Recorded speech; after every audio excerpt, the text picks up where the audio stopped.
here. All right, I will call the this meeting of the Monona Grove Board of Education to order at 7:01 p.m. Has there been a declaration of public notice? Great. Order of business, just a reminder, board members, we had sent this email out, but for this agenda, we're doing discussion before action for a couple of reasons. One, the capital project plan, I think, is helpful and supportive for some of our action items. Also, we have a number of guests here, principals that are coming to talk about school report card, and that way we can then release them should you want to go back home to your families and not have to stay kind of through all the action items. So we'll do discussion first and then action. That sounds good to everybody. Great. No questions or concerns about that? All right, next up, we will move to the consent agenda. Can I get a motion, please? I make a motion to. Oh, hit your button, Rochelle. Oh, didn't I just push it? The other one. Oh, I did the other one. Okay, I make a motion to approve the consent agenda from November 11th, 2025 meeting as Second. presented. Oh, second. Great, voice vote. All those in favor say aye. Aye. All those opposed? Ayes have it. Consent agenda carries. Next up, we have the Celebration of Excellence, which is about the glow dance at GDS. So we've got, I think, some students with us today to talk about it. If you all want to come up. Oh, is it just Colette? Well, welcome. I hear Oh, it, wait. Dan. It could be just in time. You can sit. You can sit. Why don't you sit, Colette? And then there's the button with the little person on it. And then just hit that once. And then you can pull the microphone down. Yeah, there you go. Can you do What this do you by want? yourself? I bet you can, right? Just Yeah. be nice and loud. Okay. And here's your advance button. So my name's Colette, and I'm a 7th grader at GDS Middle School, and I'm here to talk about the GDS Glow Dance. First things that I'm going to say are that things that we really liked about the dance this year. We said that it was really fun, and that the DJ took our requests and played really good music. There was a lot of dance circles that a lot of students danced in and enjoyed to talking and socializing. And then there was actually a lot of students that came this year along with last year. And another one is we could use our phones and take photos and videos, and we enjoyed capturing the moment of the dance. We also really liked the snacks. They had good, popular snacks there, and it was really good. Students also enjoyed dressing up pretty for the event. Now we're going to talk about a few things that we're hoping for next year. First is a new theme. We're hoping for a new theme as we had a glow dance this year and last year, so we're hoping for a new theme. More decorate. Wait, what Talk in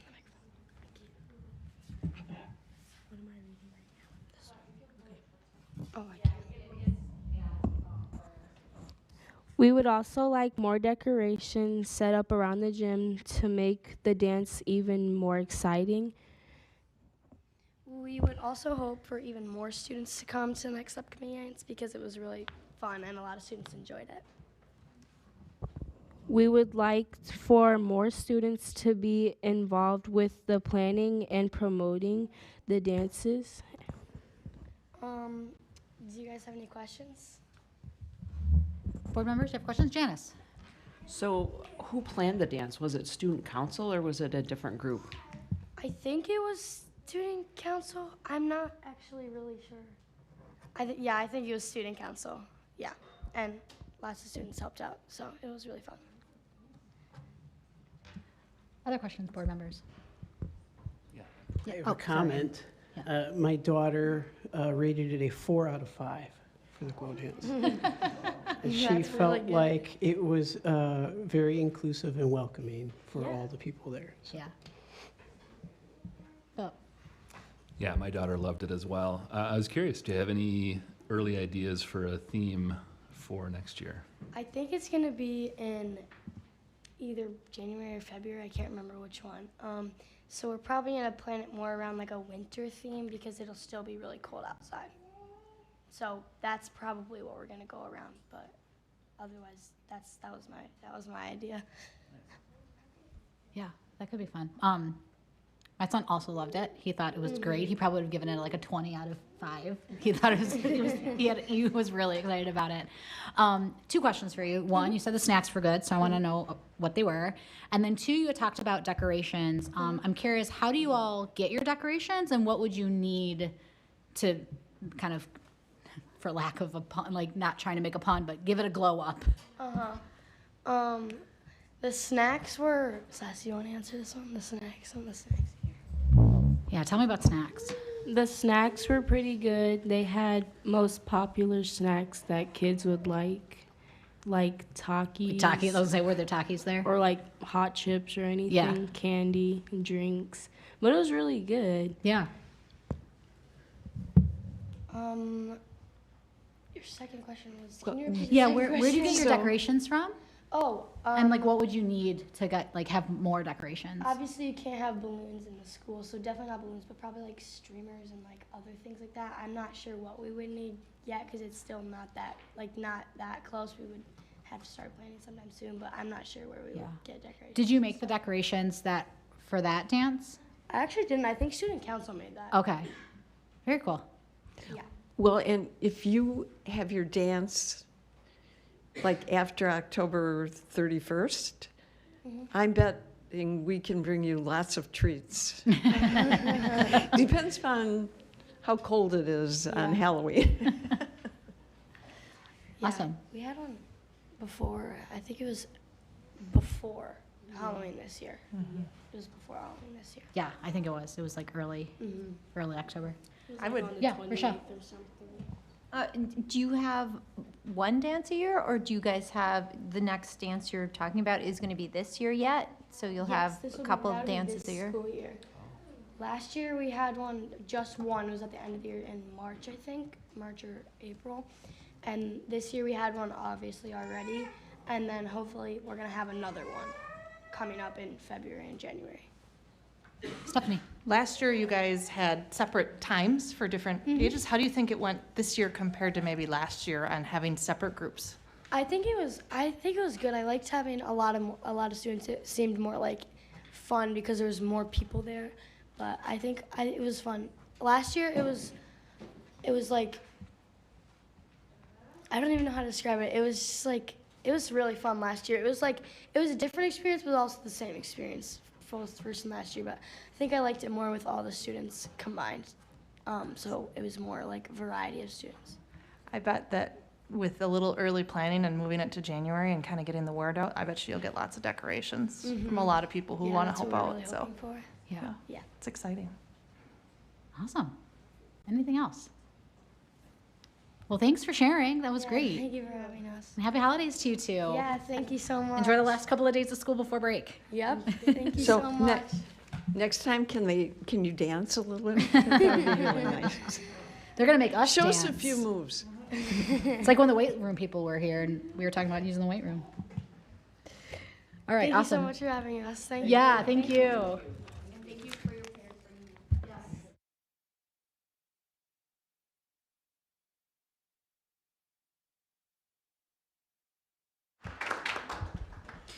All right, so our next agenda item is the student board report. Elsa couldn't be here tonight. She had a prior commitment, but her report is in board docs. So if you haven't had a chance to read it yet, please do. As always, she does an incredibly thorough job describing all the happenings at the high school. All right, so moving on, we have public appearances. We have several public appearances today. The first person who registered to speak was Mike Swanson. So Mike, if you want to come on up.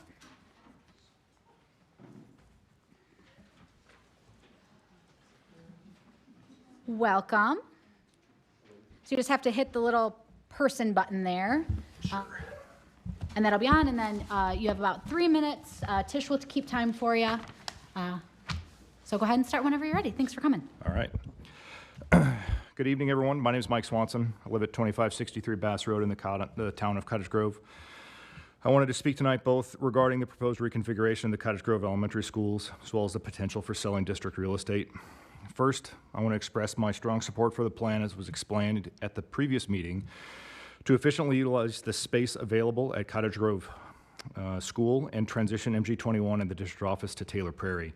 This preserves the availability of Taylor Prairie for future educational needs while most efficiently utilizing the larger Cottage Grove School building at the appropriate capacity.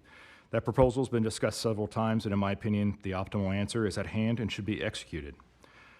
Moving to the larger picture, this board appears to have lost the sense of urgency that was present a year and a half ago when the financial crisis became evident. At those meetings, board members vowed to make the hard choices and take necessary actions to return the district to financial well-being. Comments that were made at the most recent previous meeting indicate that the board has fallen back into the patterns that brought the district to its current situation. Making decisions based on feelings and nostalgia is not a recipe for the hard choices that are required now. I would remind the members that your responsibility on this board is to the health and wellness of the Monona Grove School District as a whole, not to individual property values or neighborhoods, or to manage what development may or may not take place on a property formerly owned by the district. I grew up in Monona. I went to both Maywood and Nichols. They were fine edifices at the time, but almost certainly they have outlived their usefulness. Given the financial state of the district, the population and growth expectations for Monona, selling one or both of the properties under consideration is an obvious choice to help return the district's financial situation to a level that guarantees the long-term health of the district. Under no circumstances should the board entertain a sale below market value to the city as was discussed at the previous meeting. This would certainly constitute the unsound financial decision-making and failure to provide oversight that caused these circumstances in the first place. That's it. Thank you, Mike. All right, next up we have Kathy Carew.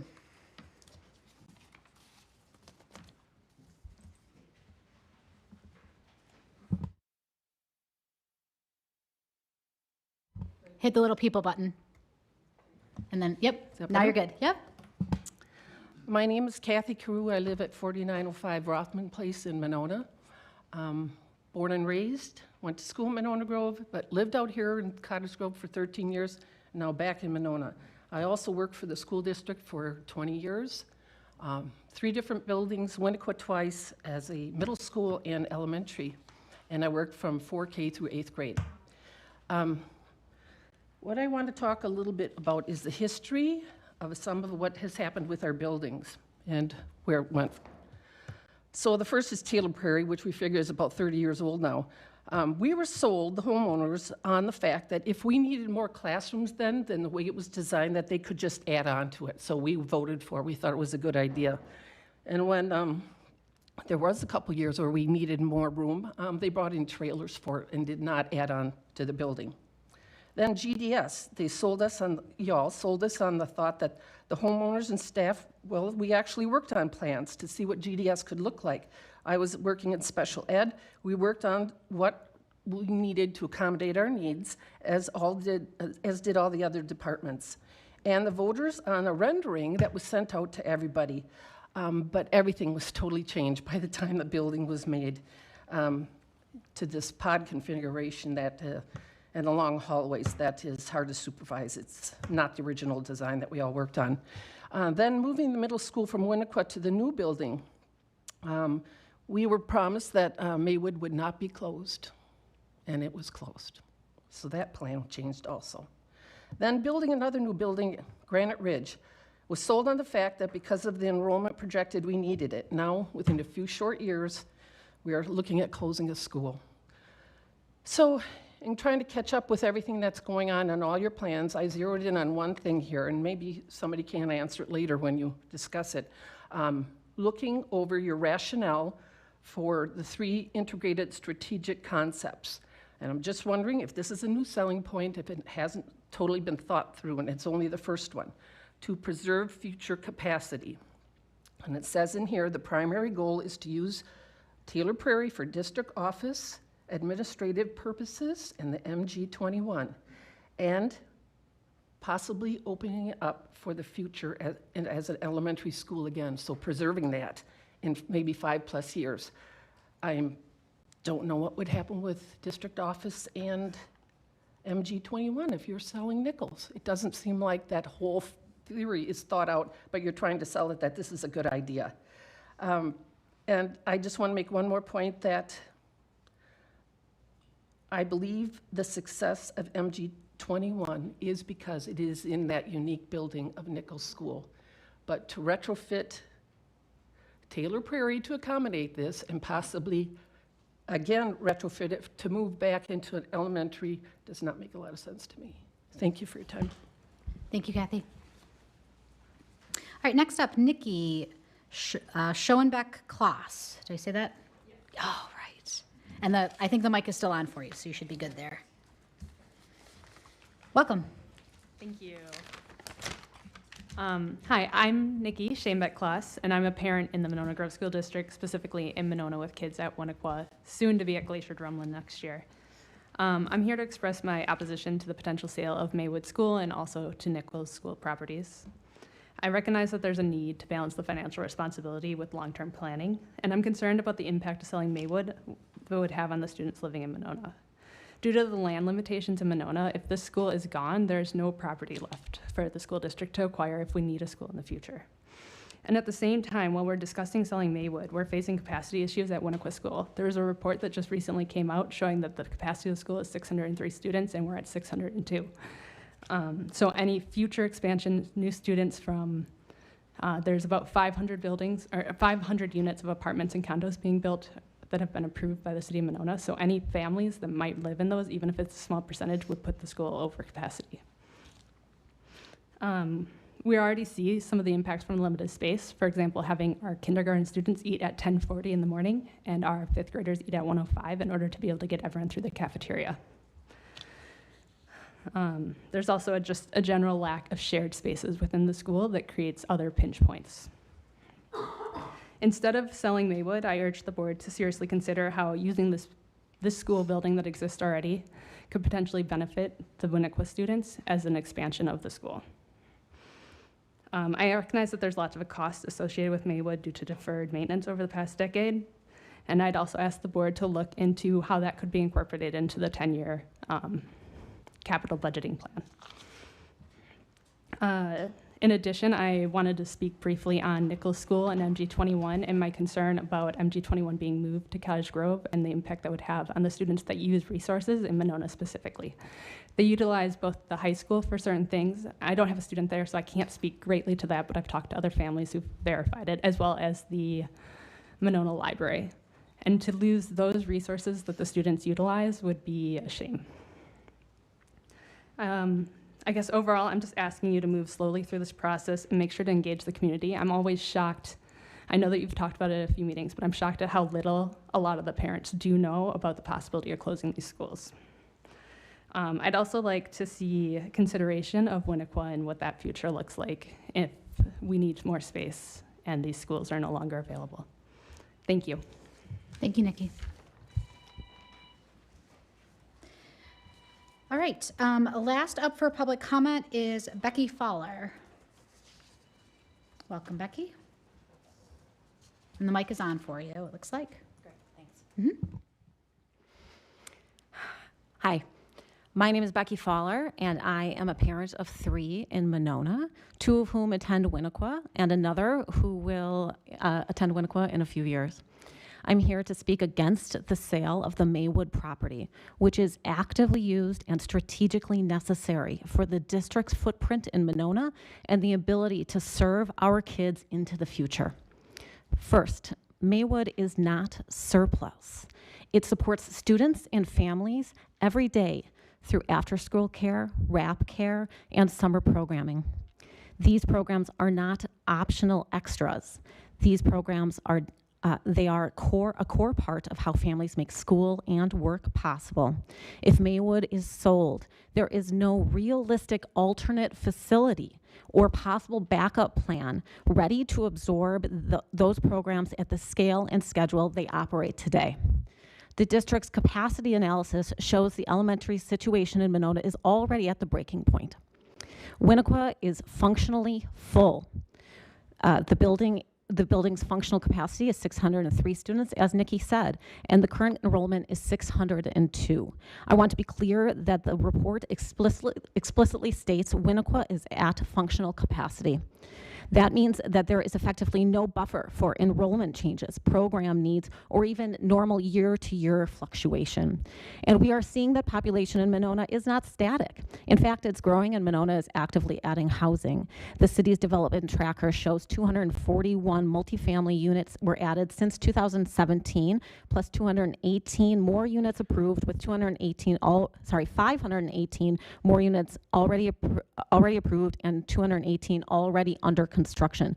More housing means more families, more kids, and more pressure on Winnequa.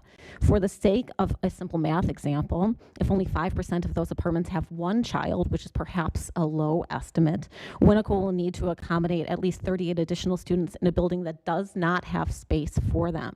So, to those who are in favor of the sale of Maywood, I ask you, what is your long-term plan to accommodate the needs of our growing student population in Monona? I understand the district is facing a budget challenge, but selling Maywood is a one-time budget patch that creates a permanent Monona facilities problem. We will have taken away a critical asset serving Monona students currently and vital options for the future. So my ask is simple: halt the actions intended towards selling Maywood. Instead, commit to a transparent, district-wide facilities plan that starts with the reality that's already in your own report. Winnequa is full, and Monona needs solutions, not fewer options. Thank you. Thank you. Oh, yes, press the button, please. Thank you, Becky. Great. So that concludes public appearances for today. We're going to move on to discussion items. So discussion item 1 is the 2024-2025 state report cards. And I believe that we have both our curriculum directors as well as all of our building principals here today to talk through it. So welcome. We do. So I'll introduce Angie Fessel, our elementary teaching and learning director, and Rob Meyer, our secondary teaching and learning director. And they are going to kick us off with an overview of the district view of our DPI accountability report cards that were released in November.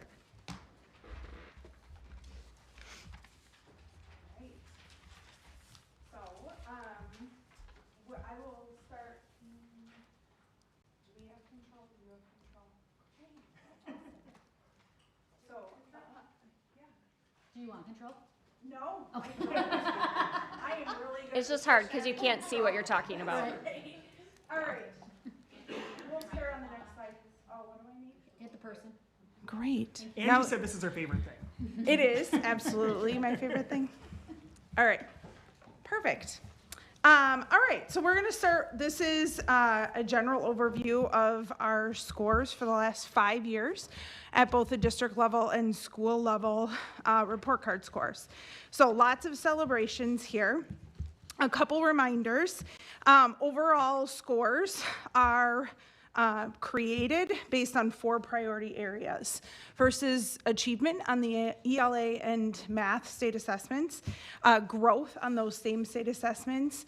Then they look at target growth for the students who fall below the 25th percentile, and then on track to graduation. So we're going to go through some of those pieces tonight and talk about all of them, but lots of celebrations on here. I guess the other thing to note, in the 23-24 school year, the state assessments were renormed. So scores before that are difficult to compare. The last 2 years we've had the state assessment, but the state did go through a report card kind of reset this summer with a group 2 and changed kind of how those scores are ranked as well. So while it's different, it's good to look at. I think just noting that it's not necessarily apples to apples all the way across the board is important. And all of that being said, we had some exceptional scores this year, and we have a lot to celebrate and be proud of, and you're going to hear from our buildings, and that's awesome too. All of our buildings were either meets or exceeds expectations, which is fantastic. So the next slide there just gives a graphical representation that we can use now and in future years. Again, as Angie mentioned, 2020 to 2022, those kind of are comparable, and then there was new data in 22, 23. and then there was slight renorming between 23, 24. So again, there's like an apple, an orange, and a pear in here. But it's fruit, but it's not the same, right? It's a fruit medley, let's say. But what you can see though in the last years, that renorming was slight. It was about 0.9 to 1 point change in how they rank schools, and our point, and that was just for the star rating. The overall raw score, that number of a 72.4, is comparable to the past years, and you can see generally, and as schools present their report cards, you'll see we ticked up last year, and that's what we're going to continue to press to do. All right. So if you look at our overall score, again, 72.4, that moved us from meets expectations to exceeds expectations. So total rank is always out of 5 stars. So a notable jump for us this year. I think that is a reflection of some really purposeful and intentional work in our buildings. They saw some really impressive growth, and so that obviously helps our district. I also think we started our 100-day plan work last year with some really intentional planning around how to make improvement in student learning. We've continued that this year, but I think that was a really great start for us that already saw some impact on our overall report card score. Okay, so like I said, that overall score is comprised, one piece of that is achievement. The report card reports out on achievement on the state assessment, which is from grades 3 through 11, forward exam, pre-ACT, ACT, and also the DLM assessment. Our overall score moved into the 70s. All 3 moved from 60s to 70s. This is the score that was gotten. We were right around 56% of students that scored proficient or advanced. So while our score was a little bit higher, that's where our percent of students ended. I still think, again, room for opportunity. The buildings will talk there, but we are seeing a trend in the right direction, which is great. I think that trend also has to do, we've invested quite a bit, as you all are aware, in some really quality core instructional resources over the last several years, and that is starting to make a really big impact on our achievement, which is great. And then the piece that we are continuing to work on is just some intentional planning with those core resources. How do we use those in the best way? So we'll talk a little bit about that in a minute. Can you want to take questions or wait? Yeah. I had a quick question. Anyways. I was going to say.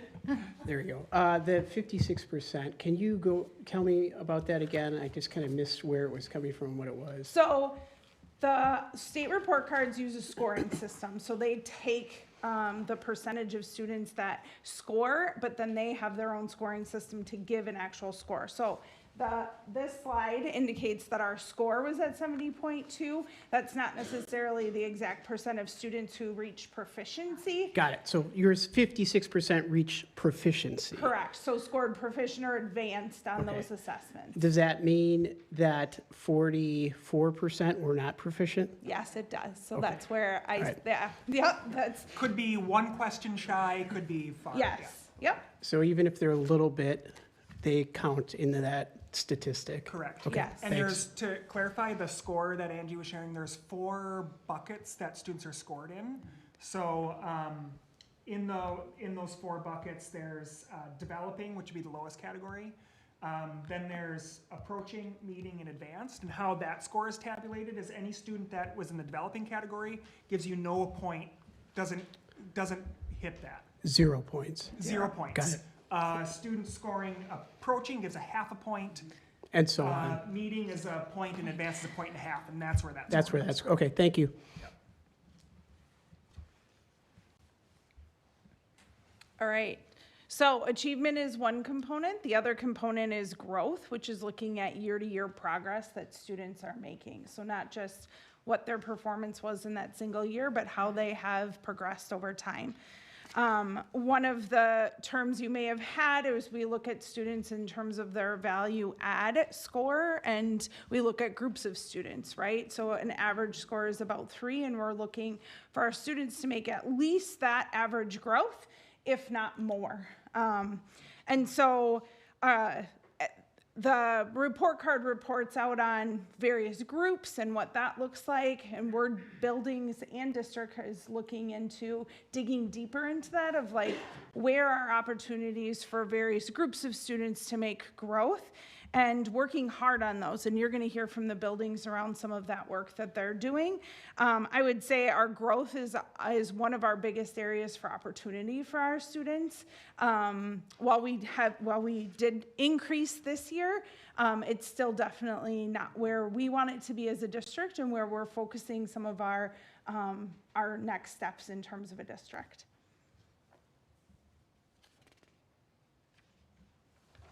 Okay.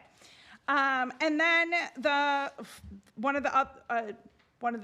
third is on track to graduation. And there's several components to that score, which is chronic absenteeism, graduation, the third grade ELA, and the 8th grade math. And those are some of the key indicators that we report out on progress with you all too. So you'll see chronic absenteeism is our one red score. One thing to note too about this data is this is a year lagging. So while this was on the 24-25 report card, this is based on attendance data from the prior year, and that just has to do with when we report out on that information. So last year and this year, we've taken some really significant steps in addressing our attendance. Very intentional work about working with families when we're noticing that, regular meetings between our student services staff and our building leadership, and looking at those attendance patterns, doing some very intentional planning with families and students who are seeing some attendance work, being some proactive notification in our newsletters. So we have taken in the last 2 years some really, like I said, purposeful steps to address that. Currently, our attendance this year, as of yesterday, is sitting at 88.8. So definitely an improvement from that score. So, Question, Angie or Rob. So that 88.4, is that average daily attendance? Is that where we're going with, or is that our chronic absence rate? that is current chronic absenteeism. Okay. Thanks.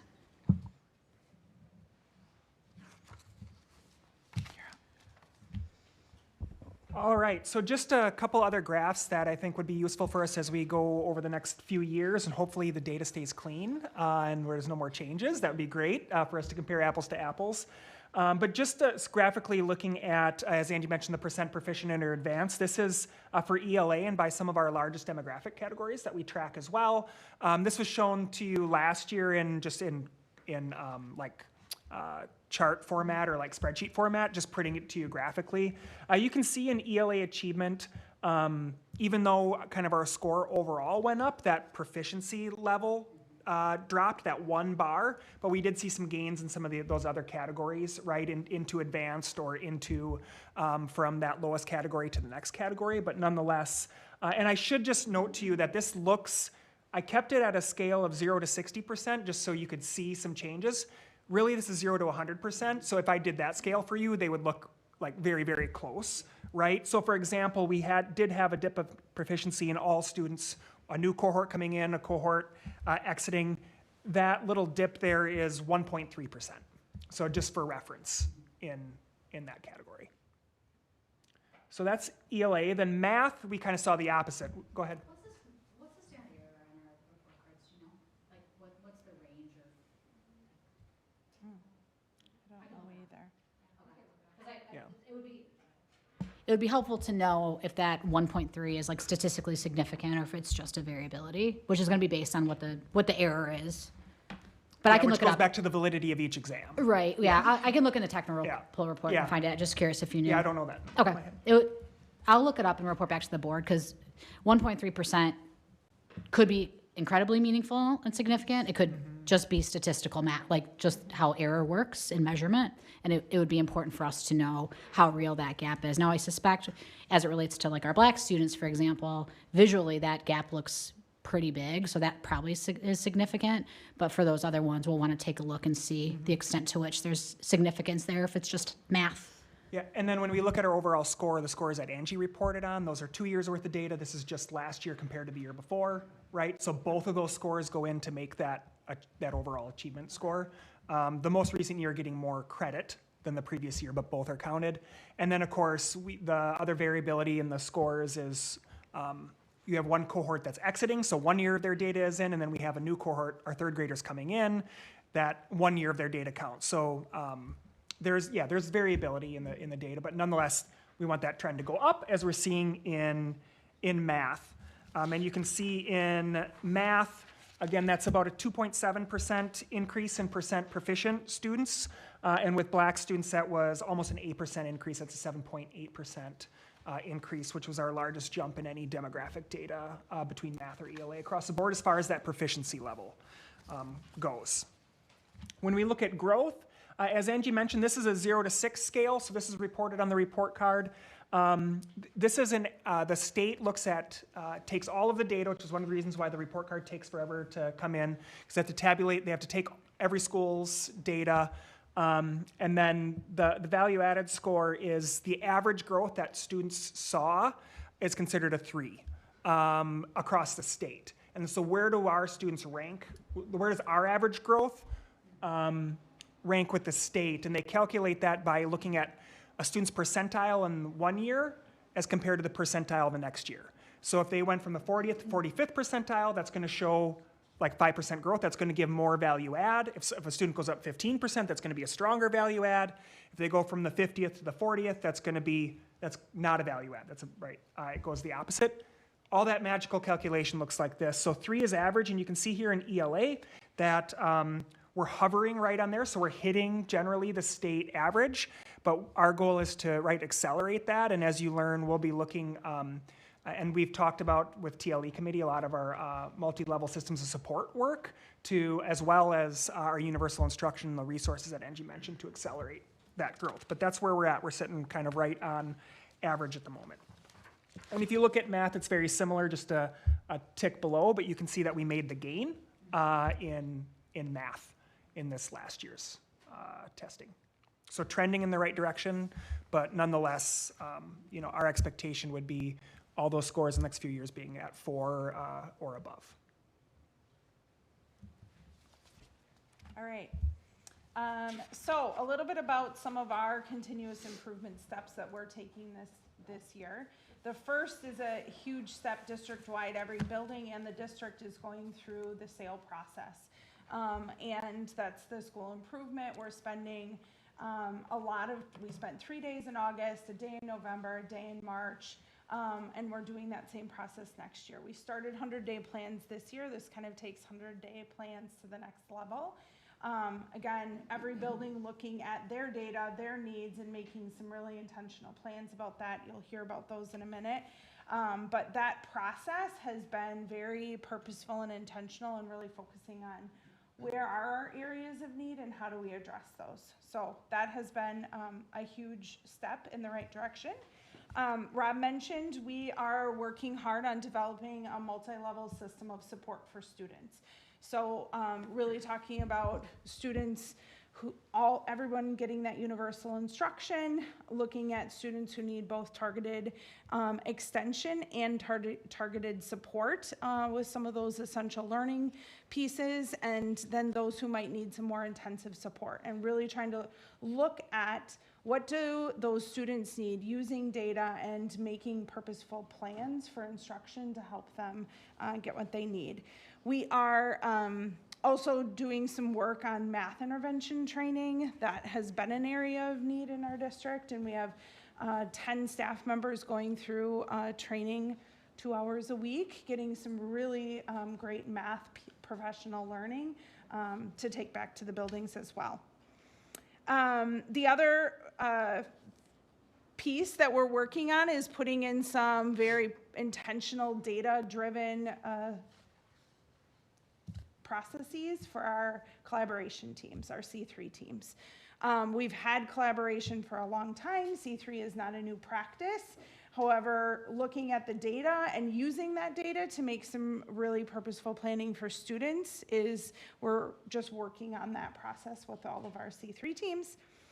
And then lastly, we've made some really great gains in our coaching system for the district. So we spent some time with our coaches this summer, did some professional learning around student-centered coaching, and they have really made some goals around 60% of their time is spent coaching with teachers, and we're really treating that as an opportunity for further professional learning and growing their practices too. So that coaching practice has really intentionally been more beneficial this year.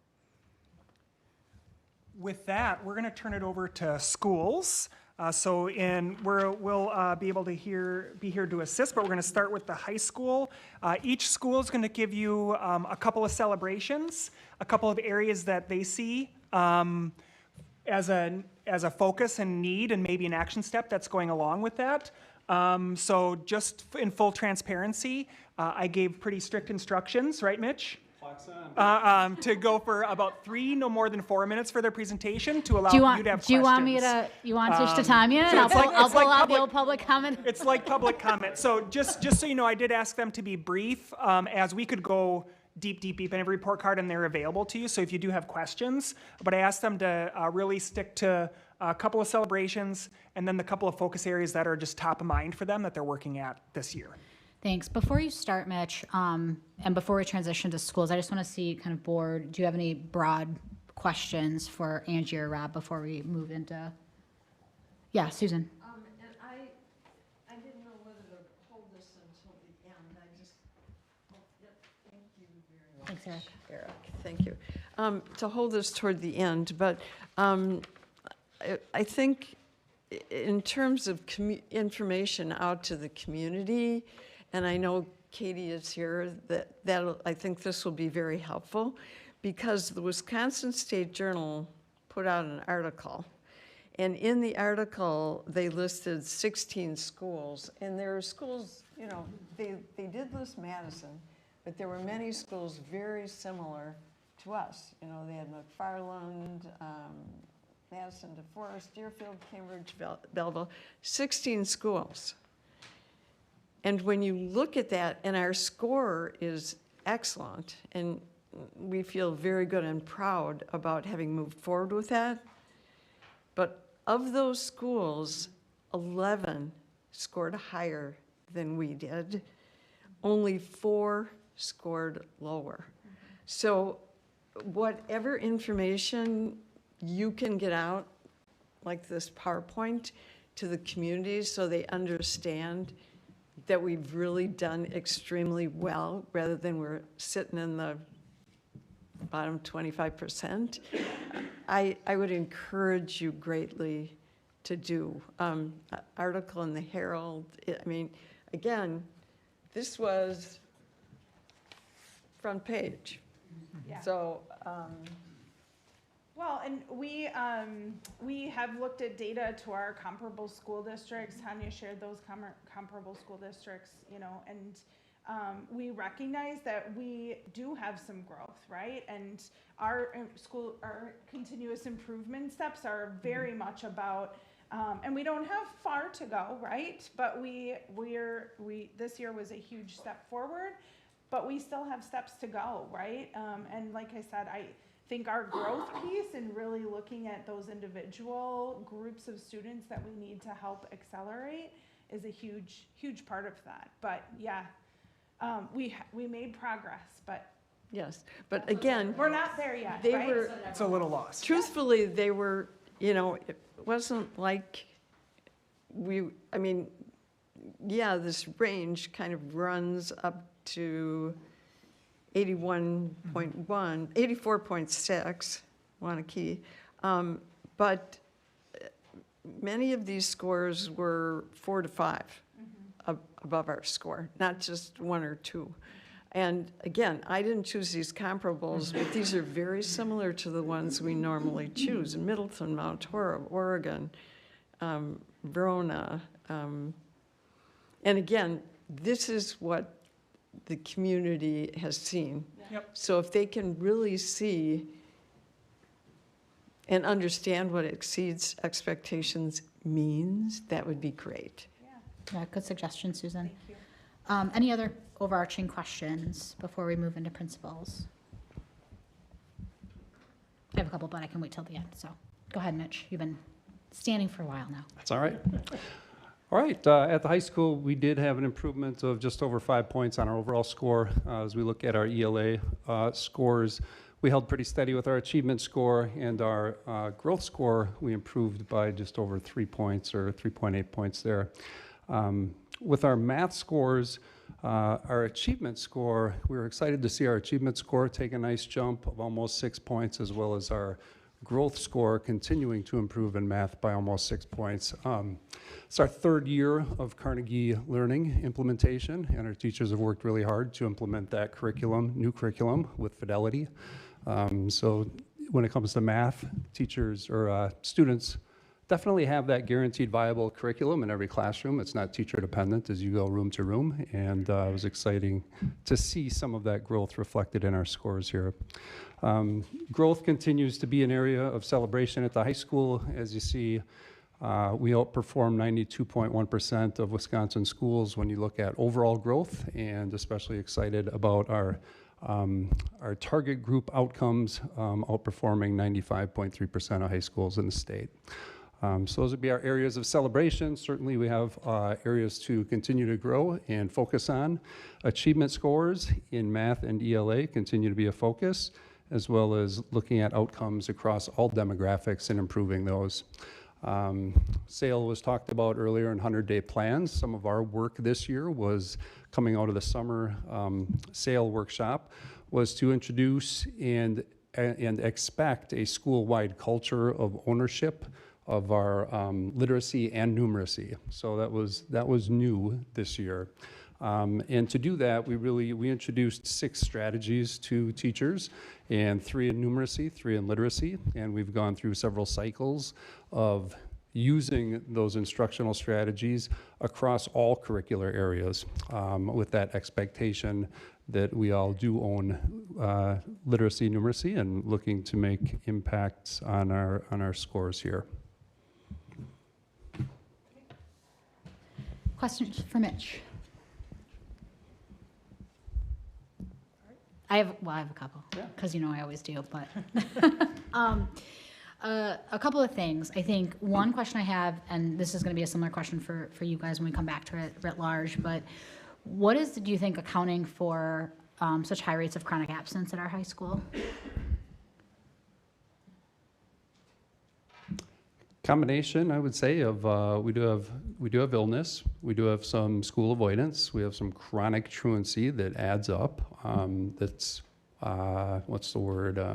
Dense. So with a select number of students, we do have some extended vacations and legitimate absences for those kinds of things as well. Yeah. Okay. Yeah. We'll get into chronic absence because I've got some questions around kind of what our system approach is to this, so I'll kind of pause on that. I think the other question that I have for you, Mitch, is I'm really excited to see our growth, particularly our math growth, which I think has been an area historically for the district that's been really tough, right? We've seen pockets of ELA growth, at least in my tenure on the board, but math has always been stuck, so I'm really excited to see that. What do you think accounts for the difference between math growth, which was pretty significant, ELA growth that was pretty significant, math achievement that's even pretty significant, but then ELA achievement kind of stayed I would call that stagnant. Technically it went down, but it's like, a percentage point. So I would call that stagnant. So I'm just curious, like, what is going well for ELA that's creating growth but not moving the needle on achievement? And what's going well for math where the needle on both achievement and growth are moving? That's not happening for pure achievement in and of itself. Like, what do you think accounts for that? Yeah, just data-wise, moving from here to here, it becomes more of a challenge than moving from here to here. Mm-hmm. Data-wise, instructionally, I think our ELA teams have been pretty consistent in their focus and pretty consistent actually in their teaming through the years. So I think their achievement score continuing to be fairly high is an attribute. Yeah. I think our math, as I said, with both the growth and the achievement, especially moving up, having that guaranteed viable curriculum 3 years into it, the rigorous expectations that they have for all students in algebra, geometry, and advanced algebra. Yeah, great. Well, congrats to your staff on the growth numbers. They're fantastic. Yeah, Eric. Mitch, I have a question about the chronic absenteeism. Just based on your experience, I was going to say, are you concerned about the numbers? But I know you're going to say you're always concerned about chronic absenteeism. But over the years that you've been at the high school, have you noticed a change significantly of an increase, or are they kind of just staying at the same level? My tenure at the high school started with COVID and that virtual year, and so I think we would have to go back and look prior Was it to really that. That's when you were. That was when you. That was my first year. Oh, Yes. wow, okay. Yeah, that's not a good year to look at then. No. So, It probably has, though. Chronic absence has Yeah. gone up for pretty much everybody across the U.S. Right. Yeah, and when we look back, it really started in 2020, and it's slowly trying to creep back up, but was not as much of a concern prior. So for me, that concerns me more than the ELA concerns me too. But like Elizabeth mentioned, it's pretty more stagnant than difference. But if we don't have students in the schools, it's going to be really hard for us to do our jobs and educate everybody. So I'm just wondering if that's an area to maybe focus on and look at as a district, really. Definitely. Yeah. Like Tanya said, the statistics starting to creep up is one thing, but getting back to where we were and where students are in seats on a regular basis and learning, definitely. Any other questions for Mitch? Great, thank you, Mitch. All We right. will see you back for the agenda item around course selection. Chris, I think you're up. As we transition, just a point on the ELA achievement, just a point how there's these calculations that go behind these scores. We actually increased proficiency over the previous year by 0.3%, so about the same. But as I said, each of those gives a different point. So if one drops, it's only 2 years data, it used to be 3 years data. So there's just some complicating factors for context when we think about these scores. And also, it's the value add in points, right? So if I go from 0 to a half is very different than if I go from 0 to 1, right? And so the calculation per, if you can imagine, per person has a number tied to them, and where they end up relative is going to impact your ability to do the growth score versus your straight up achievement. So Yeah, it makes a sense. student could grow tremendously and not move one of those categories. Exactly. So it doesn't move the achievement score at all for them, but would show up But in the would show up in growth. growth. Yes, that was the cleaner way of saying what I was trying to say. So thank you, Rob. Those words were these ones were supposed to be those ones. My purpose is served. Thank you. All right, so celebrations for GDS. Our biggest celebration is that we made improvement in all 4 of our priority areas. And so with that, the priority score and achievement was our greatest increase. We moved from a score of 57.8 to 68 in combined math and ELA. And math made the greatest increase from 53 to 69.3, which does surpass the state score. So that was a huge win for GDS. Also, an area that we've been focusing on is our students with disabilities, and we had improved achievement for our students with disabilities. We grew in ELA from a 24 to a 32, and in math from a 12.5 to a 30.6. So this has been an area for us. Areas of focus, our growth is still too low. We only grew 2 points, and we're below the state score in that priority area. We need to continue to improve growth for all of our students in both math and ELA. And we also continue to work across all of our demographic areas to improve ELA achievement scores. We believe the math curriculum is helping us, for sure. We're in our 4th year of mid-school math, and it's making a difference. And now we're starting to see a difference from the students coming out of the elementary schools with CKLA. It's definitely showing up in our ELA classes, and then we're in our 1st year of using a new ELA curriculum, Common Lit, which also we're seeing really strong changes and growth in our students already this year. GDS has totally changed almost with curriculum in the last few years. Like math is in the 4th year, science is 2nd year, and then both social studies and ELA are in their 1st years. So our staff is working extremely hard, and we're also on the focus of every teacher in our building is a literacy teacher. And so all of our staff have been creating their SLO goals around our 100-day plan and literacy. So it's really been a change and a positive change. I did want to make one note on attendance. For us, our present, I just wanted to kind of compare presently, and I didn't realize that, Angie, that it was a whole year back. That does make sense. Yep, that for sure makes sense. I didn't think about that. But presently, we're at a daily attendance rate of 94.9. However, we do still have an 11.2% of our students who are chronically absent. And kind of like the question you asked Mitch, one of the biggest things for us at GDS is our attendance has been down since COVID. One of the biggest issues is social emotional. We have a big amount of our absenteeism, and chronic absenteeism does focus around social emotional. Some sort of mental health or Yep. anxiety is what you're mentioning. Yep. Normally open to the broad board for questions first, but I'm gonna take a facilitator privilege to say, Chris, so this time last year, you Wasn't were here, fun. Wasn't and fun. I was hard on you. I know that I was. And I will say, Chris, like, you and your staff have worked incredibly hard. You were focused, you had your improvement plan, and you're seeing results. And so I wanted to name that. I know that last year was not fun for you, and it was hard. And I, in particular, was a little hard on you, and I'm grateful to see these. And so this is exciting. Yes, is there room?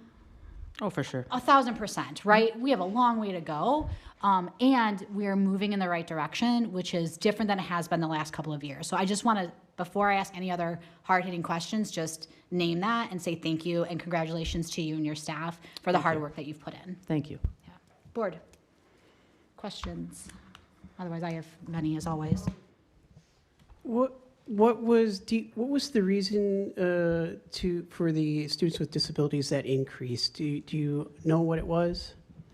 We're great working, staff, teachers. Great staff. Yeah, one of our strongest things at GDS is retention of staff. We've had very little turnover. I think that our students with disabilities, we have been working harder the last couple of years on specifically designed instruction, specially designed instruction for our students. And also, like, instead of always providing activities and curriculum at their level, we have been really focused on grade level standards. And so scaffolding and making the grade level standards accessible to all students. So I think that that's had a huge impact on our students. It was a fairly significant increase, wasn't it, in your tenure there to see that? Yeah. I hope to see that continue, Chris. Yep, it's one of our huge areas that we're working on this year too. Thank you.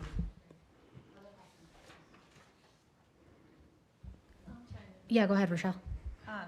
Yeah, I'm really happy to see this improvement too, which is fantastic. And I think you guys have worked really hard to also work as a team and utilize the curriculum to its best use, which having been a teacher, I know that curriculum is only good as the teacher who's utilizing it. So I really appreciate that you guys and with the curriculum instruction folks too, making sure that people are confident and the coaching, and I think we'll continue to see improvement just because you guys are kind of starting down that path really strongly. So thank you. Congratulations, yeah. Thank you. Sorry, Rap, did you want to say something? No, I was just going to chime in that's like why we look at and why high quality instructional materials, even though there's cost money and all that sort of thing, right? And there's a process to get those are incredibly important so that teachers can now focus on the instruction and what students need. They're not going and finding and trying to fill those gaps in scaffolds, right? And finding that the resource is there. Yeah. The planning is around how are we best going to utilize that for students to the best amount possible. Yeah. Speaking of HQIM. I have heard from staff when like I was walking around during conferences, and I don't know, I just strike up conversations about curriculum for fun because what else do I do in my life? And I have heard from staff that they can see a difference with the students that are coming in from elementary with that CKLA background, not just in ELA, but I actually have heard it from a number of social studies teachers as well, for that same kind of, background and context. I'm curious if you're hearing that from your social studies teachers also. Most definitely. And our new social studies curriculum is very strong in literacy. And I think at first they were kind of afraid when they handed over like a rather large textbook with a lot of vocab in it to our students. And they were, quite honestly, our 6th grade teachers were a little bit in shock, like, yeah, they can do this. That's what I was told at conferences. They couldn't believe that they Yep. had such background and context, which I think, to your point, is a testament for how CKLA has sort of prepared them. How is the implementation of the new ELA curriculum going? Because I think when I look at scores in terms of places that we need to really continue to have our foot on the gas, that's certainly one of them. Yeah, I'm glad you asked about ELA because that's a team I work the closest with this year. Actually, the Common Lit has been awesome for our staff. It is, it's challenging. It's very well laid out. They have choices.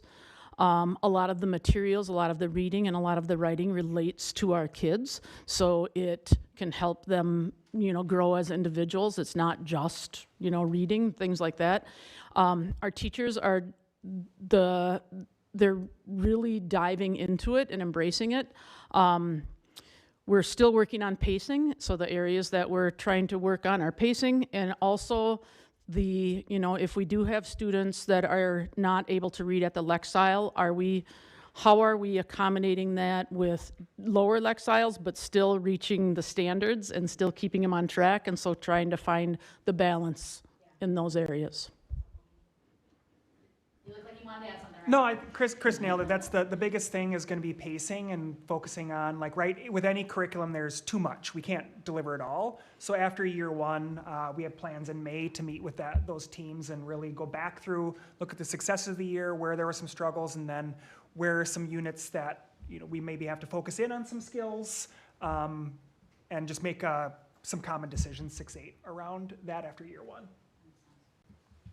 Great, thank you. Anything else from the board? Thank you, Chris. Thank you, and I'd just like to say, while we're a middle school and we're working hard to become very academically focused, it means a lot to me that so many of your kids did enjoy the Glow Dance, because we still have to be a fun middle school. Yeah, So, I'm glad that, thank you for putting it on. My kid, I was like, holy cow, he literally came out bounding. Sheesh. All right, who's up? Oh, Winnequa, come on up. The new kids on the block.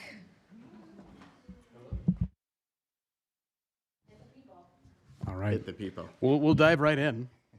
Celebrations right away. Our ELA math achievement. Again, as you can see, they're both in the green. Both went up pretty significantly, about a 1.2% for ELA and about 0.3% for math. So again, some good growth there, kind of right off the bat. Yeah, and I think that really speaks to the core curriculum that we have and the core instruction that's happening for a lot of students, that it is being successful. Kids are continuing to achieve at those high levels.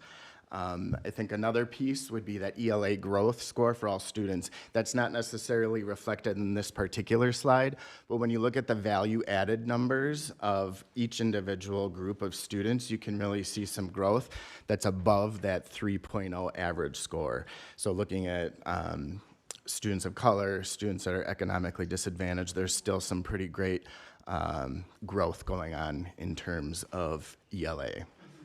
Of course, with all great successes, we have some areas to grow as well. That's highlighted by the fact that some of our math growth overall really needs to continue to grow. And I think we recognize that, especially that targeted group, that 25th percentile, taking a closer look through the use of data and making sure that we have some really coherent plans among our C3 teams are going to be able to move those numbers forward. Anything they have about that? Yeah, so like we said, ELA, the growth, the value added was all in the blue. Math, we were all kind of on that white side, so less than 3. So we're looking for some growth there, obviously, this year. And then really we were able to look at kind of more specific student data and just really looking at all of our students reaching that growth. I think we do a lot of good with kind of our middle chunk of kids, so to speak, but really looking at those edges for how we can extend those students that come in really kind of well advanced and those kids that are kind of approaching those grade level standards, just how we can make those groups grow as much as they should be. Yeah, it's both ends of those spectrum, right? So continuing to push growth that's been sort of stagnant for some of those students that are already achieving above grade level, and then that lower quartile as well. So really, we've appreciated the work that the district has organized around thinking about an MLSS system that's going to support students, both universally, but then at the edges as well. So that's given us a lot of good direction and helped us plan our 100-day work around really digging into some of those flexible groupings and providing targeted, both extension and targeted support for those students on the edges. Questions? Yes, Susan. Well, I just want to say, one of the things that, I mean, we have new administration at the school and just putting all the packages together. It's really nice to be able to see that stability has been maintained and the exceeds expectations. And, you know, sometimes when there's that kind of transition, you'll see jumps and bumps, and it just feels very good and very solid to see what looks like solid stability in the numbers. It's helpful. We can always chase down the former principal, relatively available. And we can't really take credit for these numbers either. Well, again, this is last year's. If they give you a great footprint, then Absolutely. Yep. Yes. It's a good blueprint to follow. Yes. Mm-hmm. Yes. Eric. Can you go into math growth, the decrease in the math growth a little bit more? And what maybe the reasoning for that would be? So, or the reasons? Like, are you saying like the difference between like our achievement and the growth? Like our achievement went up.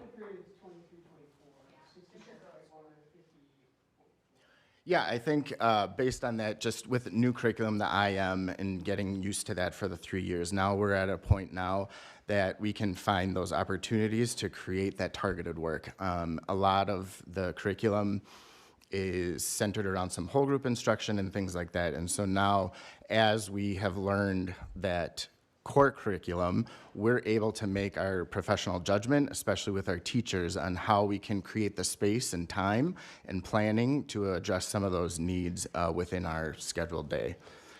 And that curriculum was implemented when? 2022?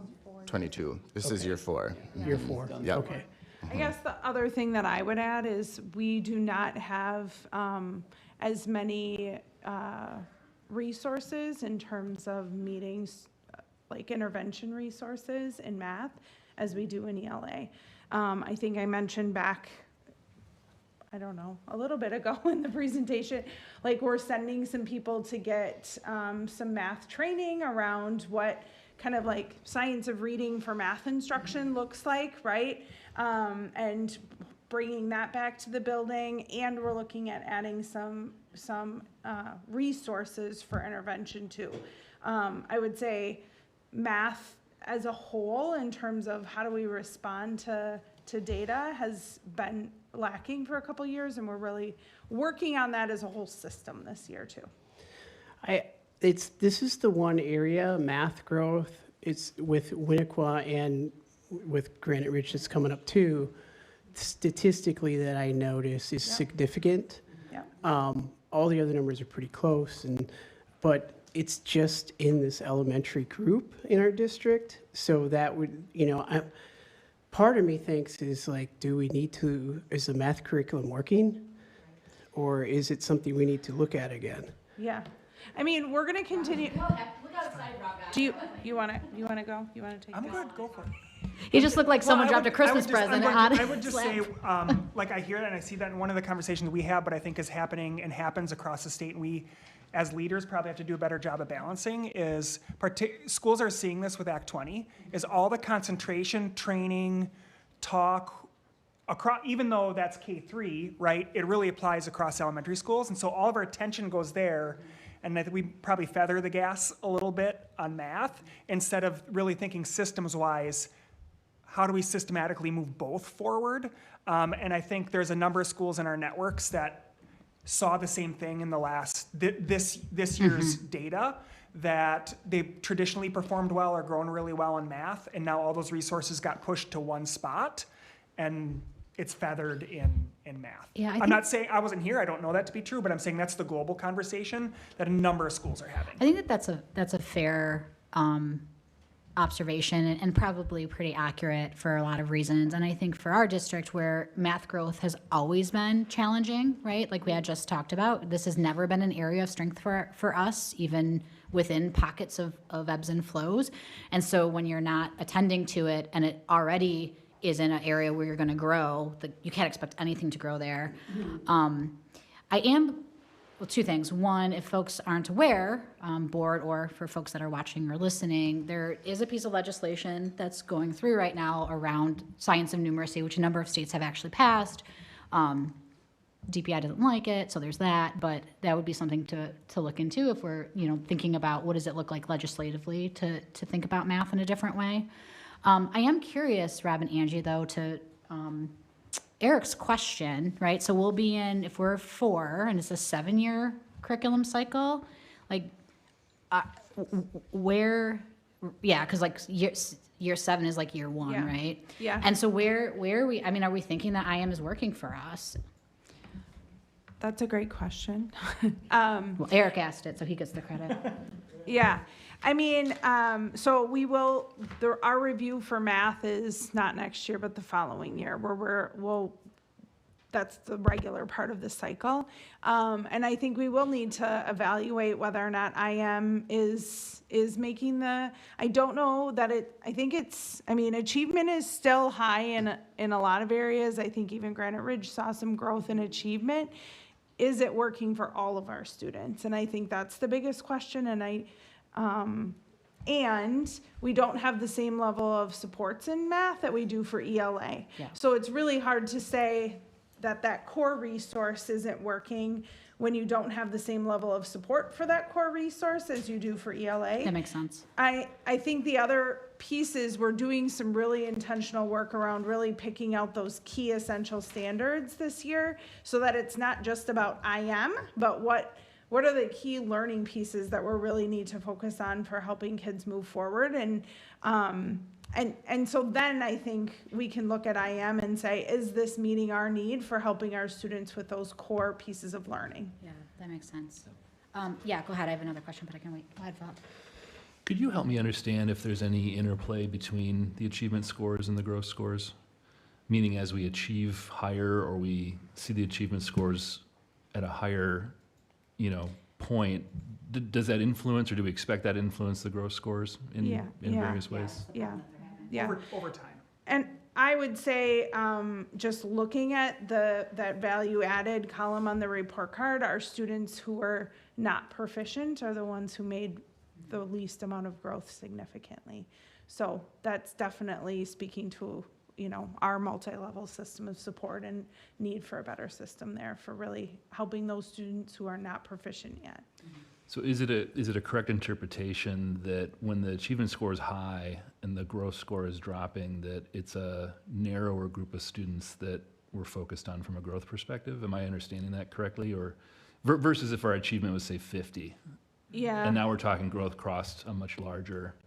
Is that the right way to look at it, or? No, I mean, they're looking at growth for all students, so it's not necessarily, but when you're already achieving at high levels, right, is going higher. That's kind of what I'm yes. wondering is it harder to achieve growth as achievement goes up? Like if our achievement was 99. Yeah.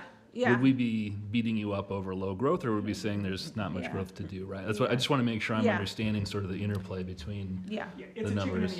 Right? Yeah. So if our growth drops, then in future years over time, in theory, achievement drops because you kids will move out of those certain those 4 buckets or those 3 buckets that score points, right? But then again, like, so if we want to move them, then we need high growth, because that's what moves Right. those from bucket to bucket. So it is kind of a numbers game, but we have to pay attention to both for different reasons. Yeah. Yep, no, I understand that. I just wanted to make sure I was thinking about the interplay between them correctly. No, that's right, Philip, and I think that is a nice tee up to the question that I'm curious about. And Reed, I'm probably going to ask you a similar question, so you get a couple minutes to prepare. But to me, when I look at our sort of pure achievement numbers, like I know they went up, but they're relatively stagnant, right? Like about the same amount of kids who were proficient or advanced last year are about the same number of kids who are proficient and advanced last year, similar to our kids who are approaching and developing, right? It's pretty similar. You're talking about ends of less than 5. And so to me, then, that becomes like a teaching at the tails problem, right? What are we doing for our learners that are on the cusp of going from one of those categories to the next? And so I know that we did some adjustments this year in I think they were advanced learning specialists last year, now they're curriculum coaches, teaching and learning coaches. My mental model, and I guess I have 2 questions. One, is that the right model? And then 2, if it is, will this hypothesis work, is that when we move to teaching and learning coaches, that what we're really aiming for is a couple of things. One, viable and consistent curriculum, right? So just supporting achievement. But to me, where the sweet spot is in that growth area, right? Because in theory, they're supposed to be sort of supporting kids. So 1, is that right? And 2, how are you seeing that realized in this kind of first semester of implementation of that? I can take that one. Ooh, John, you look excited. Did I'm I give you a Christmas present question? Yes, bring it to me. I think that we have seen a lot of great outcomes already in this nearly the end of the first semester in the transition to teaching and learning coaches, especially having it be aligned to student-centered coaching. There's a lot of data being used, specifically with individual teachers. We also have coaching sessions that are going with a couple, 2 to 3 teachers at a time, so they're all learning together. And it really is exciting to see the deep dive within the data, and you're looking at individual students within classrooms, and then how to consistently move those kids forward, regardless of which end of the spectrum they're at. It's really shining that spotlight and microscope on those edges to then make some instructional decisions together to really push that growth along. So we have had some great outcomes already with teams that we've had share out at staff meetings of some of the successes that they've seen, including not only growing, but also just the sharing of data with students as well is a big piece, so that kids know where they're at and they know where they need to go as well. So that's just another highlight of the work that's being done. And then our SAIL goal this year as a school, our whole school goal is focused on growth, not proficiency. A lot of districts that we were with, and I've seen in the past, it's always focused on proficiency. We really wanted to aim on that growth for our whole school goal. So everybody in the whole school, you ask them, they'll tell you it's on student growth is where we're all headed. Great. So. Different conversation for a different day, but it would be nice to see, in addition to this data, some of our data that's a little bit more sensitive to change, right? Like our Right Ready data, for example, or even like summative, informative information that just has a level of sensitivity to it that obviously our state level data can't, by definition of what it is. Yeah, so we'll have that in February. Oh, great. And that will be growth and proficiency, and obviously it's commensurate with prediction of success on the Wisconsin Forward. So. And a little tidbit, we're looking at doing something similar. So we're piloting some work at the high school right now to bring some more of that just-in-time data in. That's great as well. That's great. Awesome. Susan. I just want to say these numbers are incredibly helpful. And to really see, again, I love having Angie say continuous improvement, because I'm thinking you were probably here when Matthew Fail, and I mean, we had the entire group in the authors of the books here with us working on how to look at that data. And to hear the presentation and to hear you specifically speak about getting it, looking at it, and using it. Again, with healthcare background, if we don't do that, we don't know how many people come to the emergency room we take care of and they come back in 24 hours if we don't look at the data. And those are things that we have to fix. And that's exactly what you're doing right now. You're working with the kids. And actually, when you look at your Granite Ridge numbers and your Winnequa numbers, you can see the work that's being done as we move into the challenging 6, 7, 8. And part of that challenge is bring a group of kids together in new buildings that many are just in a new world. But to bring them in with a solid base and be looking at these numbers is exactly what we as a board have to support you doing, because this is really helpful. Great, thanks, Susan. All right, thank you both. Thank you. Thank you. All right, who's up? GRS is up, Granite Ridge. I assume? More schools. 3, right? I know that there's no report card data for, oh, but we're not doing, because we're only doing report card. Yeah, not their full report, that's February. Okay, welcome. Thank you. This is your first presentation to us, right? First one to you. I'm Allison Freeberg. I'm the associate principal at Granite Ridge School, so it's nice to see you all. I'm Reed Foster. I'm principal at Granite Ridge School. I thought so. Yeah, thank you. Glad to be here. Just that's how it goes, yeah. Well, first of all, we're going to stay under 3 on the questions. Are we going to stay under 3? Just kidding.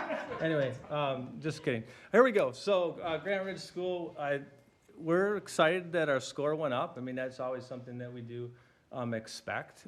We like our laser focus with our SAIL work. That's helping, I think, guide some of our data work. You've heard that from a lot of other teams. Also, whenever we see that our achievement goes up, that's something we're proud of. And we feel like you can see that. We also just want to emphasize that ELA achievement and ELA growth.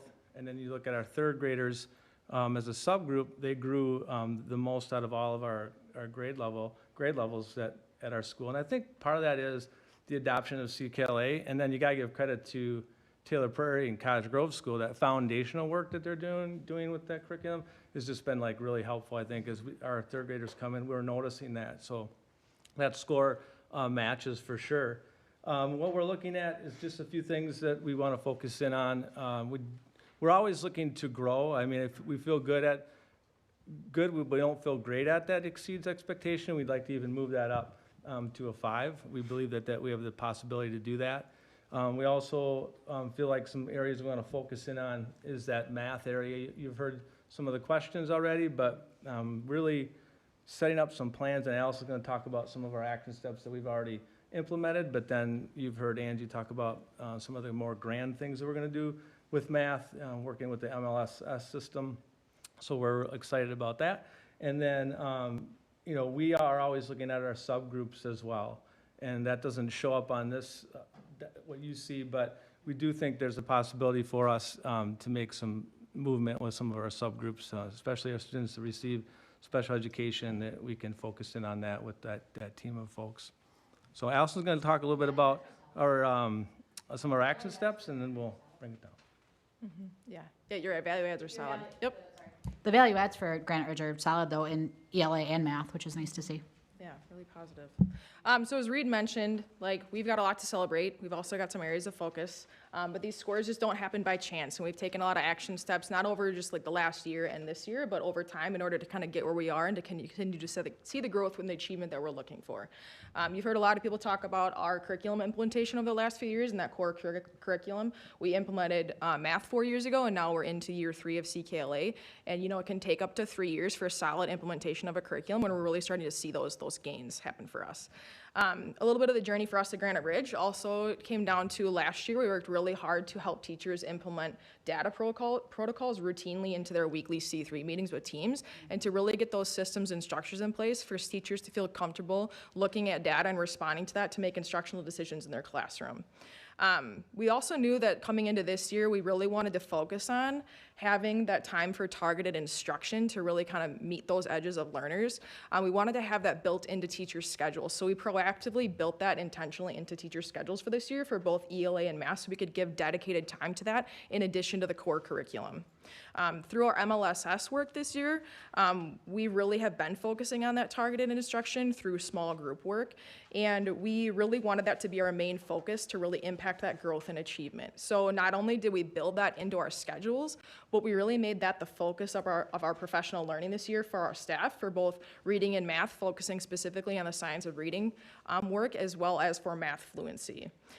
So in addition to core, this really has allowed our staff to tailor instruction in a small group setting in order to meet individual student needs, whether that means, you know, helping them close gaps, or whether that means helping them extend beyond grade level expectations.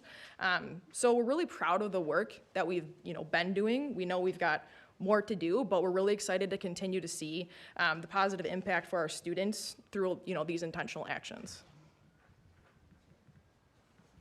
And just to wrap it up, but we have a quick story. So Allison talks about our professional learning focused on small group instruction. So today, what we had was our TLC coaches standing up there with a teacher who's working on small group instruction for where now our goal is for independent practice. So you get that direct instruction with your teacher, but then what are you doing after that? And we've really focused on that independent practice. And then one teacher, very vulnerable in front of the whole staff, says, this year I know where my students are way more than even a year ago of knowing where my students were on this learning target. So like, that's the kind of moves we're making to be really like having teachers, you know their impact, working directly with the curriculum, but really knowing where their learners are, because then they can make those instructional moves, you know, through the core and then also in those small group places. Yeah. So it's good.